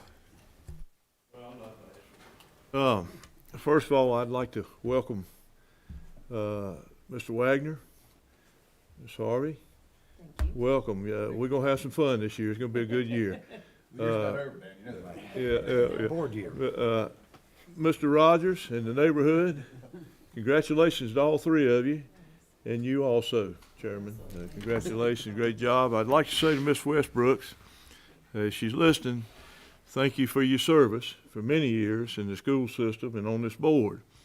And I also say this, you know, I like to keep signs. I got an old building way back on my property, and I've got her sign in my building, so I've kept it. So if it's ever needed again, it's there with a lot of Dan Engel signs and other signs, so and other signs. So it's been a good couple of weeks.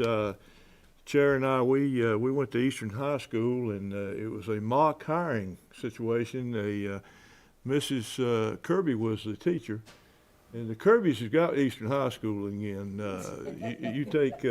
You take Coach Kirby's wife. She actually helped us also with the kids. They come in and they were like they were applying for a job, and we'd interview them. You know, like we're the persons that are going to be hiring you. You know, I've never. The kids were just as polite and nice as they could be. I mean, it was a lot of fun really to do that. But we did that, and then. We also attended an ROTC program at Western High School, and it was great. I mean, they've got their stuff together over at Western with ROTC programs. So the chair and I were there for that. So it's been a good time to go out and meet these kids and do some things with them. And but anyhow, I've talked enough, so I'm gonna shut up. But thank you. Thank you, Mr. Engel. Dr. Parker. I'm going to repeat a lot of what's already been said, but here we are. But I'd like to warmly welcome Ms. Harvey and Mr. Wagner to the board, and welcome back Ms. Ellington Graves and Mr. Rogers. I look forward to working with you over the next year. Congratulations to the men's soccer team in Western for winning the 3A state championship.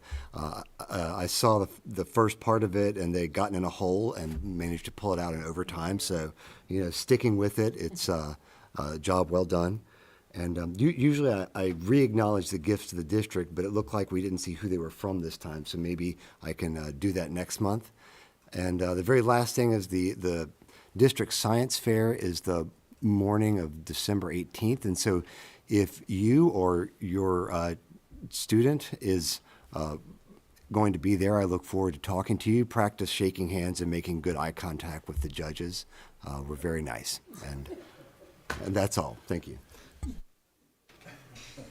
Avery, you want to follow it? Sure. First of all, I want to thank the Thank you, Dr. community for their Parker. support of me in the election cycle. I look forward to working for the Board of Education. I'm very excited about the future of academics here in Alamance County, and I can't wait to be a part of that. On Dr. Parker's note, Alamance County is becoming a soccer powerhouse, folks. We've got 4 state championships in 2019, I think, so we need to honor those kids. And again, I look forward to working with these board members, you as administrative, and I can't wait to serve our kids and our families. Thank you. Thank you, Mr. Wagner. Mr. Rogers? So a lot of the same that my other board members have then said. Of course, thank you to the community for your support and belief in me to sit on this board for the next 4 years. This is like a 1-year anniversary from when I got appointed to the board. I was messing with Avery earlier. I was like, my first night, we was here for a long time. Yeah, so I was like, so y'all came in a little bit more luckier than me, I guess. But also I want to acknowledge Mrs. Westbrooks and Mr. Bowden for their time on the board, and I appreciate working with them for this past year and learning things from them over that time too of being a board member. Congratulations to my friends Tamika, Avery, and Sandy. Congratulations to y'all. Looking forward to working with y'all and going forward. And like they said, Western soccer team, just amazing work. I loved the game where who was it? It was some business sponsor paid for all of the students to come to that game. I mean, created a great atmosphere out there for a soccer game. I mean, it was like, them soccer games you see in Europe and stuff, almost like soccer hooligans out there. It was nice. But then also I got to give a shout out when Ms. Johnson was talking about those school improvement plans last week. I visited Andrews, and I was actually there the day they was doing their PLCs, and they took me into the room and showed me a part of their process of what they're doing with that. So to get to see that firsthand and visit into some of the classrooms while some of them was getting ready to celebrate Thanksgiving and stuff, and just visiting with those kids, that's always the coolest part of being a board member, is when you get to visit the schools and see the students and see our amazing teachers doing what they do every day. Thank you to our teachers, cabinet, and all of our school staff. And also I got to shout out my buddy Brian Manning and his group, who are going to be putting on Saturday an alumni basketball game at Cummins between Cummins and Williams. And it's the Battle of Big Bad Burlington alumni style. So that means it's going to be probably a bunch of like ace bandages, icy hot. How many athletic trainers are we going to have there? And all of that stuff. But but I want to tell people to please come out to it, because the proceeds from that is going to both schools' basketball programs. I get the honor to be the MC for it, so I get to have a good time with that. But please just come out and support that. And every day on this board is all about working for our kids and our next generation, and that's what I always want to do. Thank you. Thank you, Mr. Rogers. Ms. Hart? First of all, I just want to say thank you to the community, to the parents, to the students who believe in me, who thought that I could do this, and, I pulled it off. So thank you so much. Thank you to my family for coming out tonight to support me in such an honorable moment. Thank you to Fruity, who is my daughter, who sent me a text message tonight to say, Mom, I love you and I'm so proud of you. It matters. Thank you just to the board members for accepting me. Dan doesn't know it, but when he reached out to me that day, it made my day. And I just want to say thank you. Cummings also is doing some mock interviews. So if there's anyone who has some free time and can go over and help, they need people to come in and help. We could definitely use that. And I think they have some volunteer forms online. And again, shout out to Western for, the soccer championship. The kids were super. Once they scored that goal, even if you weren't there, you could feel that moment, of that, oh my God, we just won.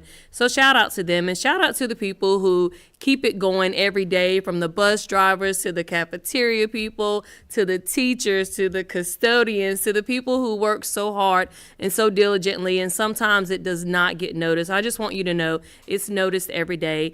Merry Christmas, Happy Holidays, and Happy New Year. Look forward to doing some great things this coming year. Thank you. Thank you, Ms. Harvey.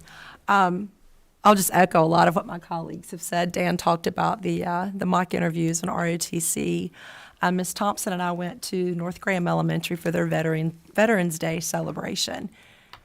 It was first class, and I believe Ms. Taylor, who has been with us for probably almost 20 years, if not longer, I think is the media assistant, actually put an entire program together with music that honored all of our all of our military branches. It was phenomenal, and a lot of the veterans from the community were invited. Shout out to also the Western soccer team. To see them come back from that deficit, and just their commitment and their dedication was powerful. I went to the first game that they played at home, and it was almost as physical as the football game I went to the Friday night before. I want to say thank you to Dr. Fleming. He went to the chamber retreat in Wilmington and represented ABSS very well on a panel of local leaders. So thank you for making that trip and the time that you're putting in with our community partners. Thank you to Ms. Thompson, our Commissioner Liaison for the past year, for your partnership with ABSS and your support at the county level. Let's see what else. We do hope that Dr. Davis and Mr. Marsh are feeling better. And then just on a personal note, to my board colleagues, thank you for the vote of confidence for board chair another year. I look forward to working with all of you. Congratulations to you, Mr. Engel. I look forward to working for you. I will try not to get on your nerves. To the community, I'm really grateful to have another 4 years to sit up here and hopefully make a difference. To those that voted for me, thank you. I will work really hard to make decisions in the best interest of our schools. Thank you for trusting me. To those who didn't vote for me, I will work really hard to make good decisions for our schools and hopefully gain your trust over the next 4 years. That is, congratulations, of course, to Tamika, Seneca, and Avery. And again, shout out to Ms. Westbrooks for her service, as well as Mr. Bowden. And I think that's all. We wish you a Merry Christmas. And Mr. Engel, as Vice Chairman, you officially have some... Yes. I have something to say, and then I have something to say. Okay, and then after you say that and then say the other, Mr. will you do Rogers the brought closed it up. session? When you make notes, you forget things, and there's one young man that I was actually, I guess I got him into politics. He asked me to help him run the first time, and I did. I was his campaign manager, and he lost. So he was smart enough the second time he ran for school board, he didn't use me. And he won. And I hate to see him go off the board, but he ran for county commissioner, and I hope he comes back and runs for county commissioner again, because we need him. So Ryan, thank you for your service. I appreciate you if you're listening, my friend. And with that being said, I have a motion. Yes, sir. I make a motion that we enter closed session pursuant to North Carolina General Statute 143-318.11A3 to preserve attorney-client privilege. North Carolina General Statute 143-318.11A6 to consider confidential personal information protected under North Carolina General Statute 115C 319 and 115C 321. Thank you, Mr. Engel. Is there a second? Second. Thank you, Mr. Wagner. Any discussion? Hearing none, those in favor signify by saying aye. Aye. Any opposed? Motion carries unanimously, 6-0. We will move into closed session at this time. Thank you for being with us. We'll be back shortly.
We are back in open session. At this time, Ms. Anderson has a personnel report for the board. Good evening again, Madam Chair, Board of Education, Dr. Fleming. I'm asking that you approve the personnel report as presented in closed session tonight. Motion to approve as presented. Thank you, Dr. Parker. Is there a second? Second. Thank you, Mr. Rogers. All those in favor signify by saying aye. Aye. Any opposed? Motion carries 6-0. Thank you, Ms. Anderson. At this time, Mr. Mitchell has an action for the board. Thank you, Madam Chair. I would like to report that the board settled the matter of KC versus ABSS, case number 24 EDC 03714. The settlement includes reimbursement of up to $25,000 and other non-monetary terms which are confidential. Thank you. Thank you, Mr. Mitchell. Sorry, say that again? Thank you, Mr. Mitchell. Oh, you're very welcome. Do you need anything? Okay. Anything else from the board this evening? Motion to adjourn. Thank you, Thank you, Dr. Parker. Second. Thank you, Mr. Engel. Any discussion? All in favor signify by saying aye. Aye. Any opposed?